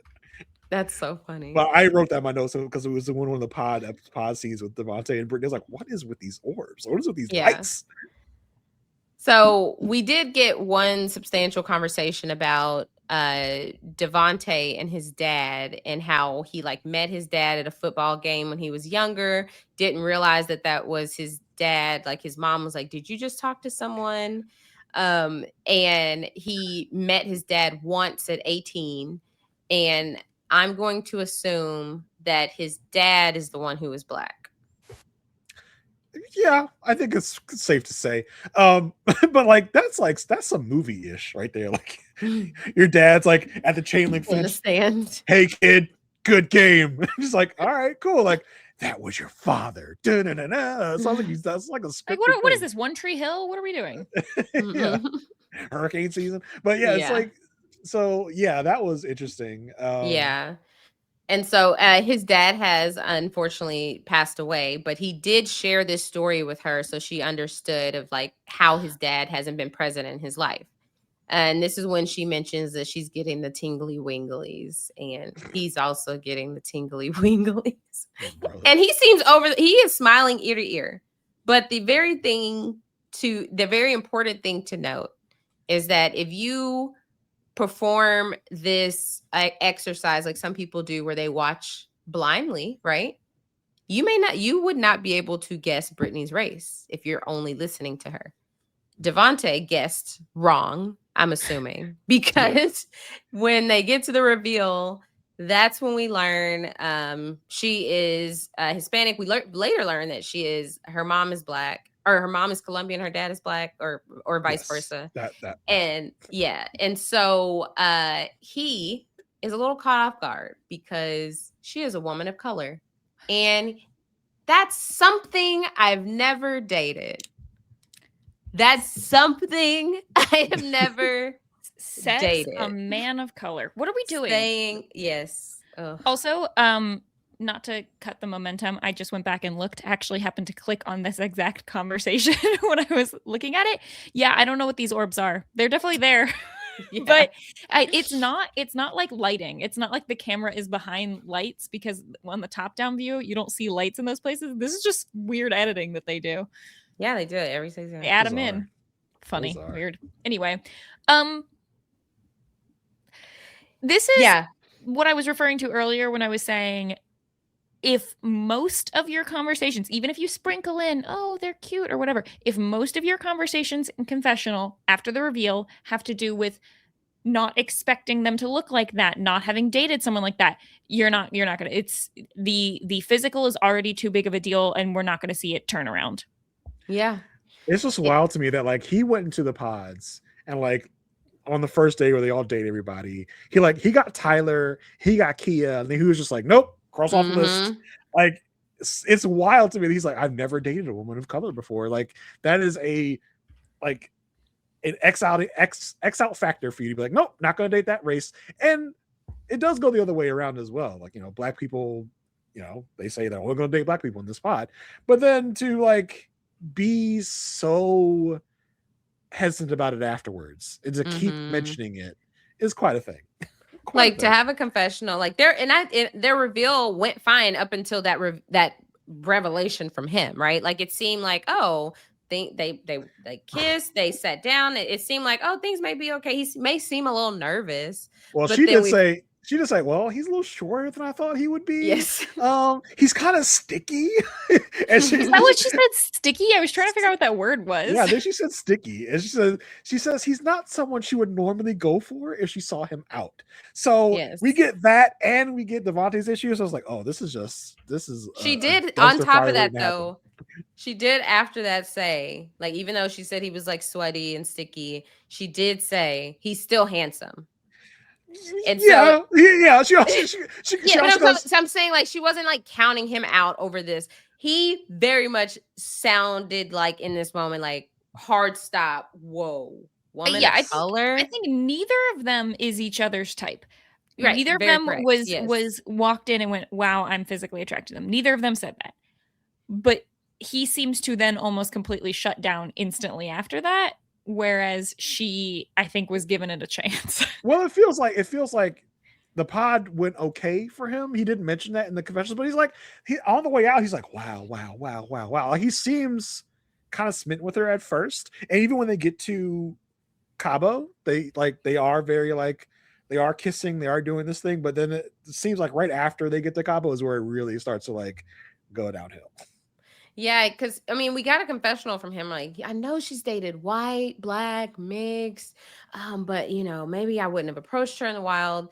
And it's just like it's almost as if the more it sets in that he is engaged to a woman of color, the more he shuts down, because it was like he was only able to fake it the first, like the first meeting, the beginning stages of Cabo, but then it's just like. It almost felt like the more he looked at her, the more he looked at her, it was like one point she said like, she's like, oh, can you tell that I get golden? Like, it's the Latina in me. I was like, he's probably sitting there like, oh, don't remind me. He was like, ugh, gross. It's wild. I know I'm like very biased, but like this woman is gorgeous. I don't know. I'm just no, absolute like right. I don't get it. It's like, do you have eyes? Like, yes, she is gorgeous. I just feel like you'd be like, I have not typically in the past dated women of color, but man, she's a 10 out of 10. Like, what are we doing? I'm just so confused. I mean, it's just that kind of institutionalized thinking. That really gets you caught up, and it helps you not realize what you have. Yep. You have a successful, beautiful, like articulate, wonderful woman here, and you're going to just not even giving it a chance at all. Not even. And I'm so frustrated because if this is, I think my gut is telling me that he thought he was going to be able to skirt around this with Love is Blind by going off of like people's names or something, you know? Yeah, he did keep saying her first, middle, and last name. Yeah. He did keep saying that before. Why are we doxing everybody, by the way? Why are we eating everyone's first, middle, and last name? I'm like, okay, well, I don't know why everyone has to say their full government names. But I think he thought, if this is such a big concern to you, don't go on a show called Love is Blind. No, like, right, exactly. What are we doing? Exactly. What are we doing? I think he thought, okay, Britney, okay, could go either way. But then he heard the voice, and he's like, oh yeah, okay, I think I got one here. I got one. I think I'm good. And then like the doors open, he's like, oh, I made a big mistake. And he would do terrible on Masked Singer, by the way. But like, yeah, it's terrible. The fact that he's letting this really get in the way of something great. Like, he's got this like beautiful woman here that he's just letting go by the wayside. It's sad. And the way you're. Go ahead. Sorry, go ahead. I was gonna say, just like you said, Mary. We buried the lead. She is gorgeous. She is leagues out of his league. I mentioned last time this was my favorite outfit from the photos. Yeah, like he never would have been able to reach the point of engagement with her in real life. Like, you just hit the jackpot. And you just proved that you love her insides, right? Enough to propose to her. You liked her personality. You liked the things that you learned about her. And to just come full stop. Oh, person of color. Eek.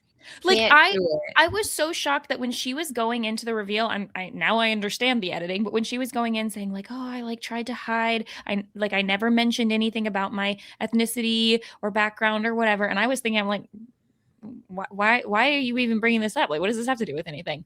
Right. Well, now we know, but like Ugh. the way he handles this too is so Yes. infuriating to me, because like I would hate it and I would not like this, but I would almost rather someone just to be like, oh, you know what? Actually, turns out I'm not attracted to them. Don't want to date them. So, do the hotel breakup before you even go to Cabo, or get to Cabo and instantly say that. But instead, he's deciding that he's going to try and push her away, somehow not come out and say this directly, even though he's already told us in confessional basically everything to connect the dots here, bud. But like, he's just being distant and disengaged and like trying to get her to break up with him so that he can like have some semblance of like, oh, I didn't actually do anything wrong. I didn't actually say that I wasn't into her. You just don't have that connection. No, be quiet. He tries to gaslight her and Yes.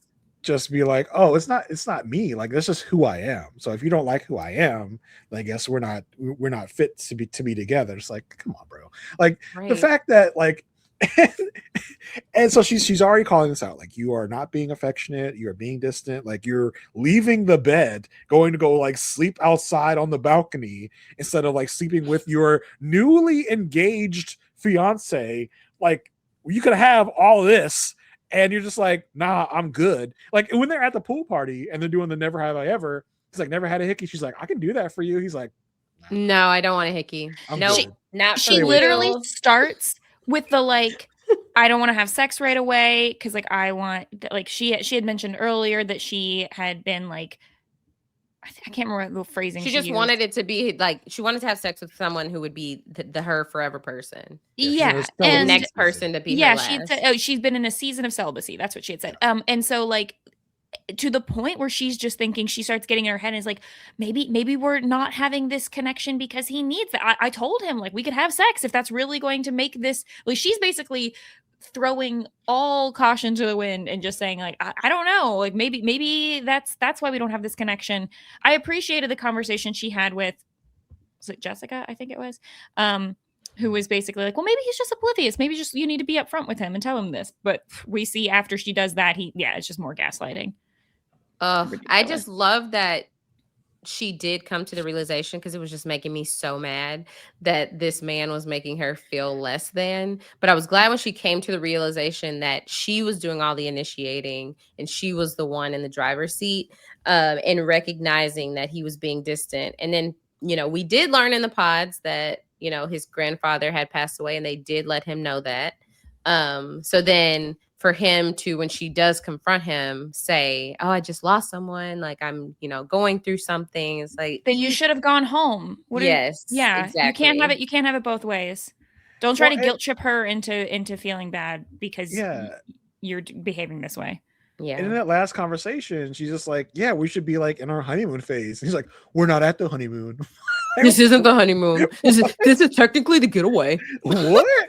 Like this that's not what people mean when they say honeymoon phase also. Right. Yeah, come on, bro. Like this is the most like on your person you should be. Like you have just met this person. You should be able to not keep your hands off each other. We see that with every other couple. They're not able to even like take their hands off each other. They're having sex. They've told us they have sex like multiple times a day, constantly. And he just can't be bothered. He's just like, yeah, it's not who I am. Not touchy feely. Like, she's like, and she even felt bad for him. She's like, poor Devonte, he's the last one. Like, it's totally opposite of last season with KB and Edmund. Like, KB had no remorse for Edmund being the quote unquote last one. But even Brittany's sitting here thinking, oh my gosh, like everyone else, it has reached that level in their relationship, and Devonte is the last one. You're like, don't feel bad for me. I'm good. Right. He's like, I don't want it. He's like, oh, I'm tired. Let's go to sleep. Like, it just you don't get to that until 10 years into your marriage. Like, you skipped 10 years. And the thing is, and I don't even like if the truth was that he like both of them just didn't want to have sex, like no big deal, that's fine, that whatever. But it seems like he doesn't want to be affectionate with her at all. Like doesn't want to, like there's very little contact, and more importantly, just he seems emotionally distant and disengaged from this whole thing. Anyway, they kind of really reminded me of Kenneth, the principal from a couple seasons ago, where it just seemed when he like got back, he was like, yeah, on his phone all the time. His phone, oh yeah. Yeah, that kind of, it's kind of giving that vibe where it's just like these two are just like not on the same page at all, and it feels like Britney is like, why am I the one that has to like? Have you seen me? Have you seen you? Like, why am I the one that has to like initiate things? We know who has seen her. Alex. I actually legitimately did not see this coming. Not gonna lie, I don't know. I don't know what I thought. I mean, we knew that Alex was an F-boy, but I didn't see this coming at all. For some reason, I guess thinking of who Alex, I thought who Alex was. I thought Ashley was like would be his perfect, right in his lane, right? And I don't know. Yeah, same. I thought the same thing.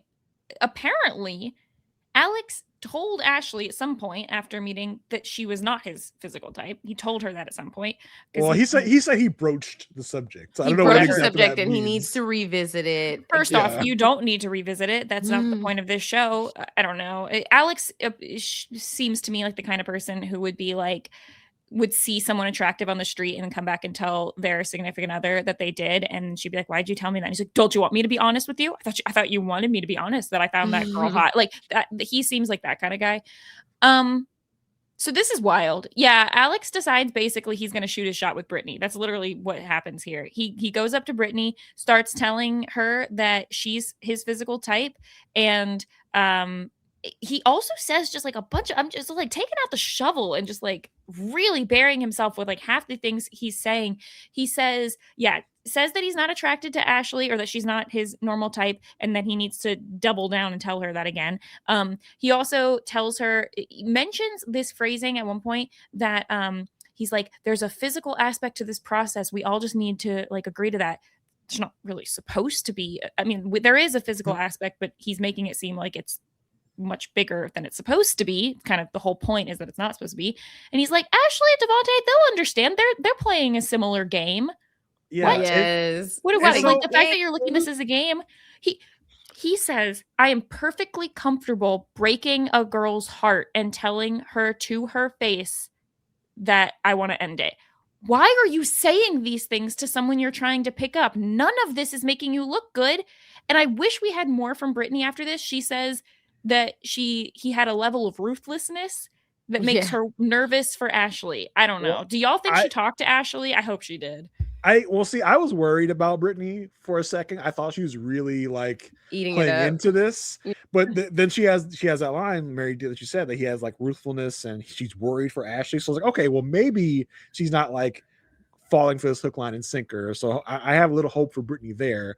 But I'm sure she was happy to be flattered, especially after the attention that Devonte has given her. But like, just the scumbag that Alex is to basically, it's terrible. To basically like set up a relationship. Like he's also like this is going to be done soon. Like I'm not worried about her. Like I'm trying to like lock things in with you. Like try to get in there first, because we both know this. Both of our things aren't going to work out. So I'm just trying to prepare you for me to shoot my shot at you, like officially after all this ends. But he's trying to like warm her up to the idea of like me and of Alex and Britney, like, you know, like I'm your type, you're my type. He's like, hey, no, I love that guy up there, Devonte. Like, but obviously, like he's not your type, right? It's like, ugh. That's so gross. That breaks every single code in the book you could even come up with. Human code, boy code, whatever code you're going to come up with, he's breaking it. And also, correct me if I'm wrong, we did not see, so I presume it didn't happen much, any connection of the two of them in the pods. No. This is not that I only remember. A physical connection. We occasionally will have people who break up and then see each other in person and go, oh, wow, I wish I had chosen a different way or whatever. And, you know, go after them. I don't know that we've ever seen them just meet up and then someone be like, actually, never talked to them before, but they're my type. Completely 100% defeats the entire purpose of this experiment. Yeah. I do. Yeah, same like you, Jason. I got a little nervous with Britney. I do think that yes, they are each other's type, which did also surprise me with Alex. But I am glad that Britney at least recognizes that they are actually engaged to other people right now, and it's not just like oh, we can do a little tradesy situation here I don't and think move Alex on with realizes each that. other. Since like, I mean, Ashley is Devonte's type, right? But Ashley would not be into Devonte. No.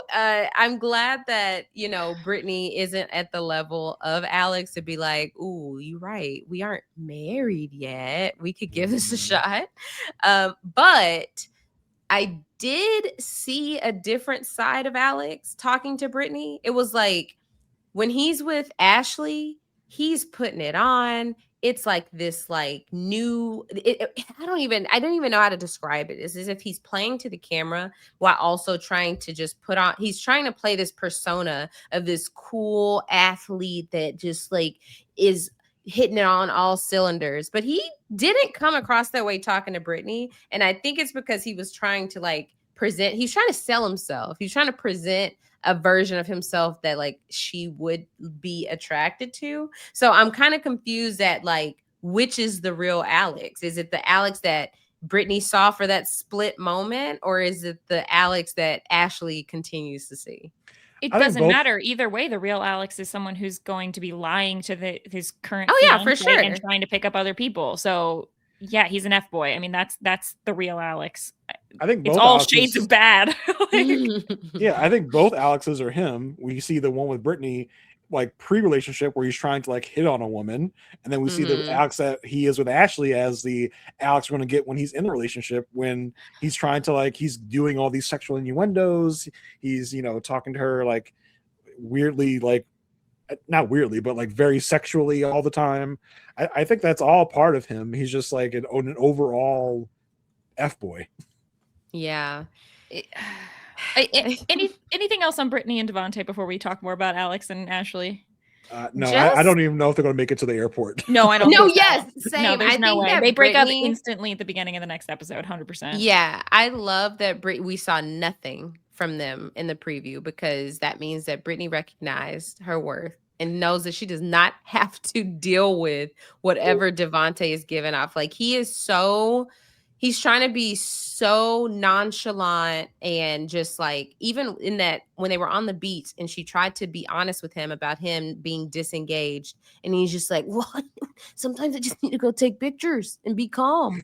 It's like, boy, get out of here. He's checked out. I won't admit it. But I did wonder, like, did they not show us anything in preview because they want us to like Assume. they're leaving us off on this cliffhanger? Like, well, we don't want to show you. There's no way this works out. There's no way. Well, I don't just say it's going to work out. I just don't know if maybe they're done here. I don't think either. Yeah, no, I think he's enjoying, and I think this is what we're seeing. He's enjoying the little bit of vacation he can get out of this, since he's already committed to this time, and he's trying to spend the least amount of time with her possible. There's no way they go back and continue the experiment.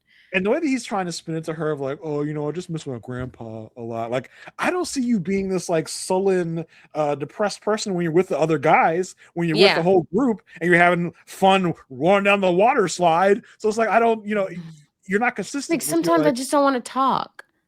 You talk with your boys a lot, right? My guy. So it's he's very transparent. He doesn't think he is, but we see right through him. We know what he's doing. We know who he is. We know what. This is what I'm saying. It's like, it would have been a better look.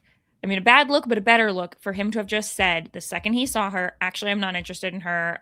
I'm not going to be able to get there. Break up then. Don't go to Cabo. Go home. That would have been a better look. This is just bad, because we all see what you're doing. We all see what you're doing. Yeah. And you're just trying to get a vacation out of it. If he ended things, that means he has to really acknowledge his bias, because he can't come up with any other reason outside of that he would want to leave her. And which is why her building up, or like her insisting that he be engaged, or him act like he's interested in her at all, is him thinking, okay, maybe now I have a reason. Like, oh, she wants to be around me all the time, or she won't stop bothering me. She wants to keep touching her. Ew. Yeah, exactly. So, well, it's interesting. It'll be interesting to see what happens with these two. Yeah, But I last, think he tried to convince himself when yes, coming onto this thing, like yes, I can do this. Like I can touch this beautiful brown woman, and then he goes to try. He's like, I'm just not feeling it. I'm just not feeling it the way I yeah, should. exactly. All right, but last but not least, let's talk about Alex and Ashley since we already started to. Alex believes that he is the prize, okay? Yes. He wants Ashley to know it. He wants everybody to know it. And yeah, I just got the ick so many times with Alex from the pods all the way through Cabo. How dare you put down such a stoic? Okay, how dare you? But like he tries so hard to make himself look like this, like very cultured, educated man. When it really just comes off as desperate. It comes off as like try hard a lot. It's like Mhm. gross, gross, gross. Mary, you're a big reader. I've seen this debate online. Is fourth wing smut? Look, I went on a small rant in my notes about the fourth wing smut conversation that they had, and then I deleted it all because I thought nobody was gonna care. I have not even read Fourth Wing, but I think it's not rare to read Fourth Wing. It's incredibly popular book series. What are we doing? I don't know. I don't know. Why was this a conversation? Because I think it was the angle of the conversation that made it seem weird, where she was needing to act like shy about reading it, and he was needing to act like he had never heard of it before, which maybe he never had. But like, I don't know. Smut doesn't stand for anything, though. I did also Google that. It's not an Yeah. abbreviation. But it's like you know what it means. I know, and I know I'm gonna sound like a snob here by going on this rant, but I also like just feel like I don't understand why we're still in a place in 2026 or whenever this was filmed of like getting on people about whatever they're reading. It's like you read whatever you want. Read whatever you want. People read. I hope she has the People books read. with her. I love to read. And hey, stop getting on to people for saying they read if they listen to audiobooks. It is That's right. reading. That's Still right. reading. Still consuming book. Yes. Yeah, I don't know. Look, that was probably the nicest conversation they had and the least bad things I have to say about Alex. Well, He it just seems wants like her to quit throwing her eyes around because you're dangerous. you're so You're dangerous. dangerous. Oh my god, you're dangerous. Here's Stop looking at me. Eye contact throws me. Oh my god, you're so dangerous. And she's trying to go with it. She's like, yeah, yeah, I'm so dangerous. I'm looking at you. as a person who I don't think I could ever have a conversation with someone like Alex in real life. Like there would be no scenario where I would walk up to him or that he would listen to a person like me talk to him. I can't relate to any of their interactions because I just wouldn't have them. I don't understand. Like, Well, I think the biggest thing I relate to, because I have been here with her, she sees him, she's very attracted to him, puts him on a pedestal, and I think we're seeing inklings that whether Britney talked to her or not, that she's seeing some question marks with him, but she's got attraction blinders on, and I have been there. The most dangerous thing you can do is to ignore warning signs because you're really attracted to someone and then you put them on a pedestal. I don't think I was mean enough about Alex last time. I think I tried to give him the benefit of the doubt. yeah, I don't know why you did that. I don't know why I did that either. Half their conversations are about sex. And if it doesn't start that way, he finds a way to transition it. The worst offense to me was when she was like, oh, I guess, dang it. How did she end the conversation? She was like, when they were out on the beach doing their little picnic. Yeah, I can't even remember what it was, but it was She just said like, she wanted to be like was posh spice, and he's like, "Oh, you're like posh spice in more ways than one," or something weirdly sexual. But like in that conversation where like they're just like she reads Fourth Wing or whatever, he reads Stoicism, and like he's like grabbing her neck while he's kissing her. I was like, "Stop grabbing her neck! I'm worried for her." It's like he's like got the nape of her neck. I'm like, "What? Ew, stop doing She may have said it because something made me think she had said in the pods. She may have said that she likes that because he did it immediately at the reveal, and she's like, "Oh, you're already doing that," or and maybe I think she maybe did it's not mention even that something she. about that. Yeah, Yeah. and it could also be that she didn't mention it, and she also could be like, that is a very just like sexual position or like movement. But the him grabbing her neck at every turn, not allowing her to look at him because it's too much. It throws him. Okay, Everything it's about him skeeves me out. Everything about him yes. creeps me out And then to no and end. then they try to have somewhat of a deeper conversation on the boat, and he's like, "Oh, I'm confident who I chose. I'm fine. I have no nerves." He's like, "The only thing that make me nervous is like having no nerves." She's like, "So the nerves of not having nerves is making you nervous?" I was like, But that shouldn't make you feel good. That should make you feel like, oh, he can just take this or leave this at any time. Like Yes. he doesn't feel anxious about us. He doesn't want this to really work. He's not like, apprehensive about if this is going to work or not. He just doesn't care. So I think right. she was not reading into that what I thought she should have read into that. Well, And she mentions that later, saying like, I'm hoping you're not just feeling numb to our future and just like going along with it. Because I think that was her concern there. Yeah.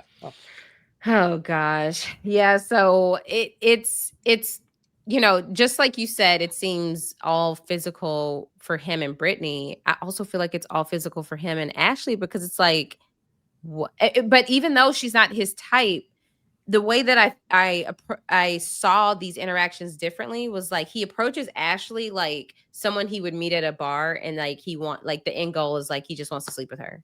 Whereas his approach to Britney was like, "Oh, you're my type. You're somebody I actually kind of want to pursue." So it was like two different approaches for like his stereotype of like being this jock, but I think it's so telling. I don't know if it's telling. I just don't know what it says about the fact that I feel like I know nothing about Ashley. I know nothing about either of them besides all of his crap that he's showing us. Like I think what's the weirdest thing for me, if I had to like psychoanalyze what was going on here, and this is what I think what I meant when I said like I would not even know how to have a conversation with him, because to me it seems like every conversation he has either circles back to sex, physical attraction, looks, those type of things, which stays very surface level between the two of them, or abstract things about travel and the future and where they want to live that don't really actually have any like real meaning. Like he mentions at one point he's confident he can get any job anywhere, so they want to move around, do his stuff, which makes her by proxy feel like this just like like literal trophy that he's just bringing along with him. He doesn't I don't, and maybe we're just missing those parts of the conversation, but I'm like, what about her life? What about her wants? Right. What about, and what do you actually want? You just want to abstractly travel around and try different things? Like, what's the plan? What's the future? What's the whatever? And like every conversation, like I feel like y'all aren't having any real conversations, so we don't know anything about their real relationship besides the fact that she's physically attracted to him. We thought he was attracted to her, but turns out no. So it's like, what are we doing? I feel bad for her. I'm hoping that he's just really, really snowing her on this and that she's somehow not seeing this. I think she is seeing a little bit of it. And I really, really hope that Britney has a conversation with her, or had. Well, because it almost felt like she did because of that conversation after the whole thing where she's like, maybe she just said, hey, you should be nervous about him or something. Or any flirty convos you had. Like, I love how he like runs down everybody's like, talk to Jess about how great Chris was. Talk to Ashley about how funny Jordan is. He's like, and Britney and Devonte, they have their things, they have their stuff, but nothing crazy. The fact that he goes, I mean, you can go and ask. Like, I wasn't flirty. It's like that's that's the number one sign where you should know something happened. Oh yeah, He's like, so bad. You can ask. You can ask. It's like when my kid tells me I can call her teacher after like I get a bad report. Call her. Go ahead, call her. And then when I go, okay, I'm gonna call her. Like, you don't need to call her. Don't actually call her. What do you mean don't call her? So like, bad. It's like yeah. I don't think anything crazy. No, nothing flirty. I'm like, how would you ever look at that conversation you had with Britney and not say that was flirty? So he's flat out lying to her in that moment. Oh, and 100%, completely lying. Yeah. And this is all being filmed. and the fact that he goes, I live in a new city every couple of months. Like, what are you running away from? Like, why are you living in a new city every couple of months? Why are you on a show to get married? What are we doing? Yeah, I don't know. Where really... was Kia not telling him that he needs to go home and not be ready for this? Right. Kiev had one conversation with him and was like, no. Like I feel like most of the women in the pods probably had a conversation with Alex and was probably able to clock the F-boyness immediately. It was like, nah, I'm good. We heard from Ashley that she Yep. is attracted to toxic men. She has a bad picker according to her dad, who we see her dad in the preview, and I love that he seems to really be clocking Alex hardcore. I'm in love with your daughter. I need Not more good than enough. that. I need more. No. Yeah, love So that. yeah, I can't wait for that moment. I really do hope that Alex gets what he deserves, which is I am to be ruthlessly drugged through the streets of social media. I'm truthfully so I don't understand why people like him go on shows like this and somehow think that they're not going to just get tons and tons of hate. But you know what the thing is? Years from now, a few years from now, we'll see him married to someone on social media and we'll be like, how did that person not see these red flags? Like, I don't. Well, I mean, it's all over the world, Mary. Like, have you seen people being like toxic and like still finding quote unquote love? Happens all the time. But it's not. Yeah. There's people like this out there in the real world, but it's rare that you get it to see it filmed and look at it. No, I'm saying where you're not. I'm saying you're saying, Jason, that yes, there are people even on reality shows. Yeah, no, I don't get it. Yes, I don't get it. And Alex has all the unearned confidence in the world to look at what he's doing and not really see anything wrong with it. And still can be able to convince a woman that he's not going to either do it to her or they have these things about me wrong. They can always say it's an edited TV show. They don't really see what's going on. So there are a multitude of ways this man can snow some other woman to convince her to shack up with him. Saying on TV to another woman about his fiance, I'm comfortable going and breaking her heart to her face. Oof. Just Why being would you honest. say that? I'm just an honest guy. I'm just an honest guy, Mary. I'm just a world traveler, honest guy. It's probably because my past trauma from when I was a professional soccer player. Yeah. I've overcome so much. Oh my God. Yeah. If I were Ashley, I mean, I know it's already raising red flags for her to ask this conversation. So we don't know if Britney told her, but for her to say, I'm even wondering if you have feelings for me. And he's like, there's not problems. That's not a response. Yeah. That's not a response. Like, she wants to hear, yes, I do have feelings for you. I'm just as in love with you, or if not more than in the pods. But he's like, there's no problem. It gives me some hope for Ashley that she's like seeing through the mist of his like hotness or whatever, for her to be like, oh, like actually this is not good. This is not a good thing. He's not good. I have a feeling we're going to see more conversations with other pod squad people warning her about certain interactions, or like I could picture there being another party when they get back and he's flirting with someone, whether it's Britney or someone else, and then them coming to her and be like, you know what's going on? Like, that's where I see this going. It's unfortunate because like, just like, look, Ashley, reach out. Like, I'll give you some better book recommendations and then you can like just learn what you need. But it's so sad to just watch something like this, because I know what it's like to be talking to someone and being like having your hackles raised a little bit, the back of your spine is prickling because they're touching your neck. No, but because you're thinking like maybe there's something. I'm seeing some red flags, but man, they're so cute, and I'm so lucky to be with them. I get it, but like, just take a step back and just realize how terrible this guy. Yeah, I think she's in the act of like pushing her foot backwards. I hope so. She's just about to land. I think it'll be interesting to see where they head, because I don't feel like we got an overwhelming amount with the two of them on the preview, besides the meeting with her dad. Yeah, so hopefully this gets nipped Well, in the bud real fast. I feel like the parent meeting is usually like pretty far into the process. Like, I mean, not that far. I think it could be in this drop, 7 through 9.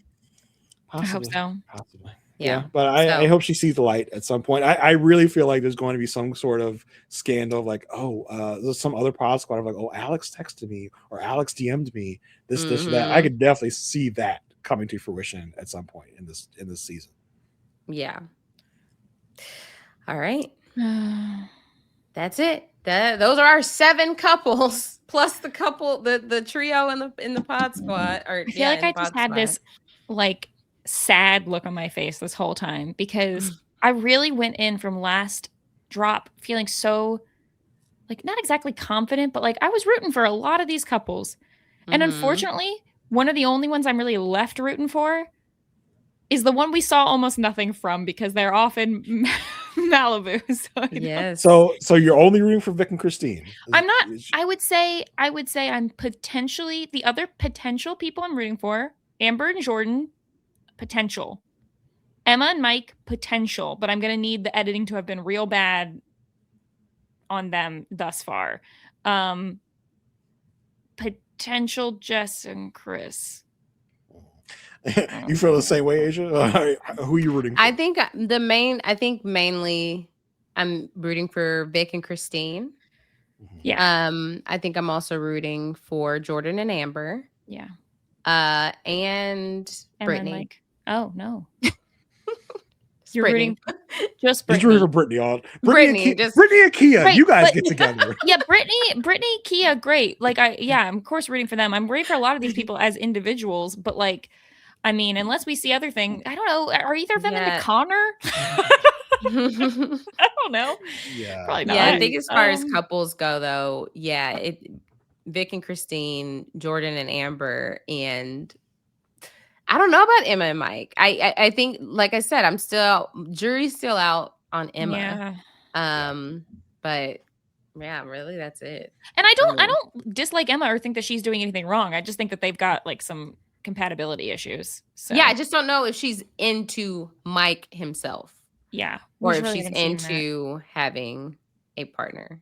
I don't know. Yeah, I don't know if she's ready to be married. I feel like she saw Love is Blind come into her city. It was just like, let me jump on this while I got the chance. And because I think something like a Love is Blind really speaks to her because, you know, she's got her insecurities about her arm, the scarring on her arm. I think she wanted to jump at this chance. I just don't know if she's actually ready to be married yet.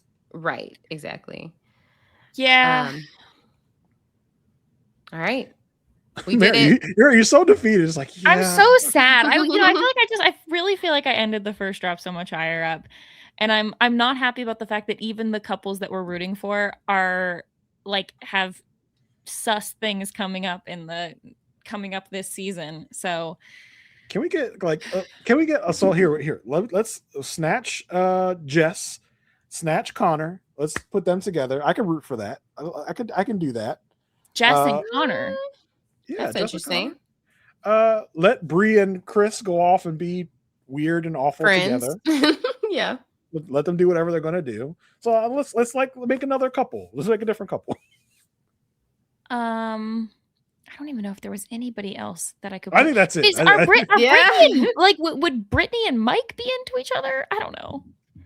Well, Mike also mentioned he's never dated outside of his race. So oh yeah. I don't know if that's the thing for him. Britney's not good enough for any of these people on this cast. No, yeah, Britney is in a league of her own. She's too good for all of these people. Yes, absolutely. Yeah. Just to clarify what you said, but she's not good enough for these people.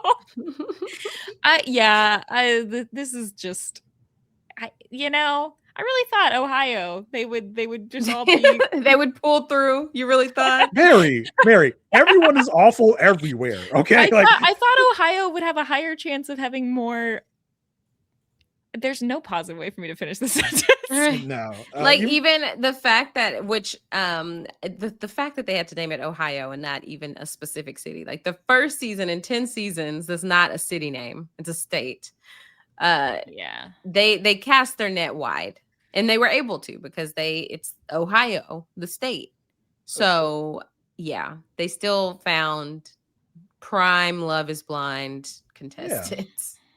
There's damaged, awful people everywhere, and Love is Blind is a awful magnet. So it's gonna happen every season.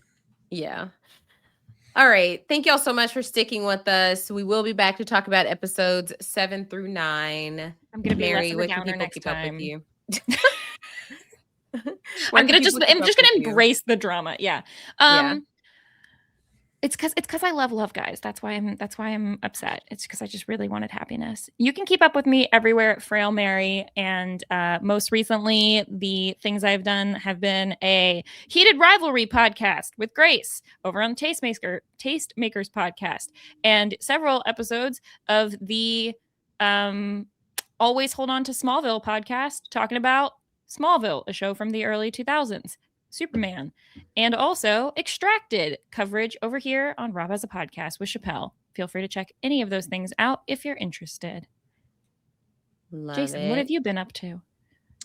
Yeah, you can always check me out on the Perfect Match podcast. We are exclusively on Patreon right now, covering Married at First Sight. Me and Asia talking about season 10 of Married at First Sight over on our Patreon right now. One of the best seasons of the show. So if that is something that floats your boat, again, we say it every season. If you like Love is Blind, you'll like Married at First Sight. They literally show cousins. So they are along the same lines. People meet at the altar, they get married, hijinks ensue. Season 10, one of the best seasons on the Patreon. Go check it out. You can also check me out over on The Good Pod, where me and Marissa Garza rewatch the show The Good Wife, and pod about the current season of Elsbeth that is coming back in a couple weeks. That's where you can find me. Asia, what you got? Yeah, y'all can follow me on all social media at Asia Like Asia. And just like Jason said, we are talking about Married at First Sight season 10 on our Patreon. But we also do talk about Love is Blind in our Facebook group. So if you have not, if you are out there looking for people to talk about this show with, Love is Blind, and then maybe even stick around for some Married at First Sight, you can find us at A Perfect Match Podcast on Facebook. And we usually require passwords. So this week, we'll use Jason's sign and do Let's Get Dangerous. Where all my Darkwing Duck fans at? Asia and Mary had no idea what Let's Get Dangerous meant. All my Darkwing Duck fans holler at me. But yeah, Let's Get Dangerous. Put it in the Facebook group. Password, you need a password to get in. Also, shoot us a 5-star review if you are so inclined. If you're on Apple, if you're on Spotify, you can always give us a 5-star rating on Spotify and a written review on Apple. We really, really appreciate it. It really helps us get to the eyes and ears of more people out there. Yep. And yeah, like I said, you'll see us next time where we will talk about episodes 7 through 9. Bye.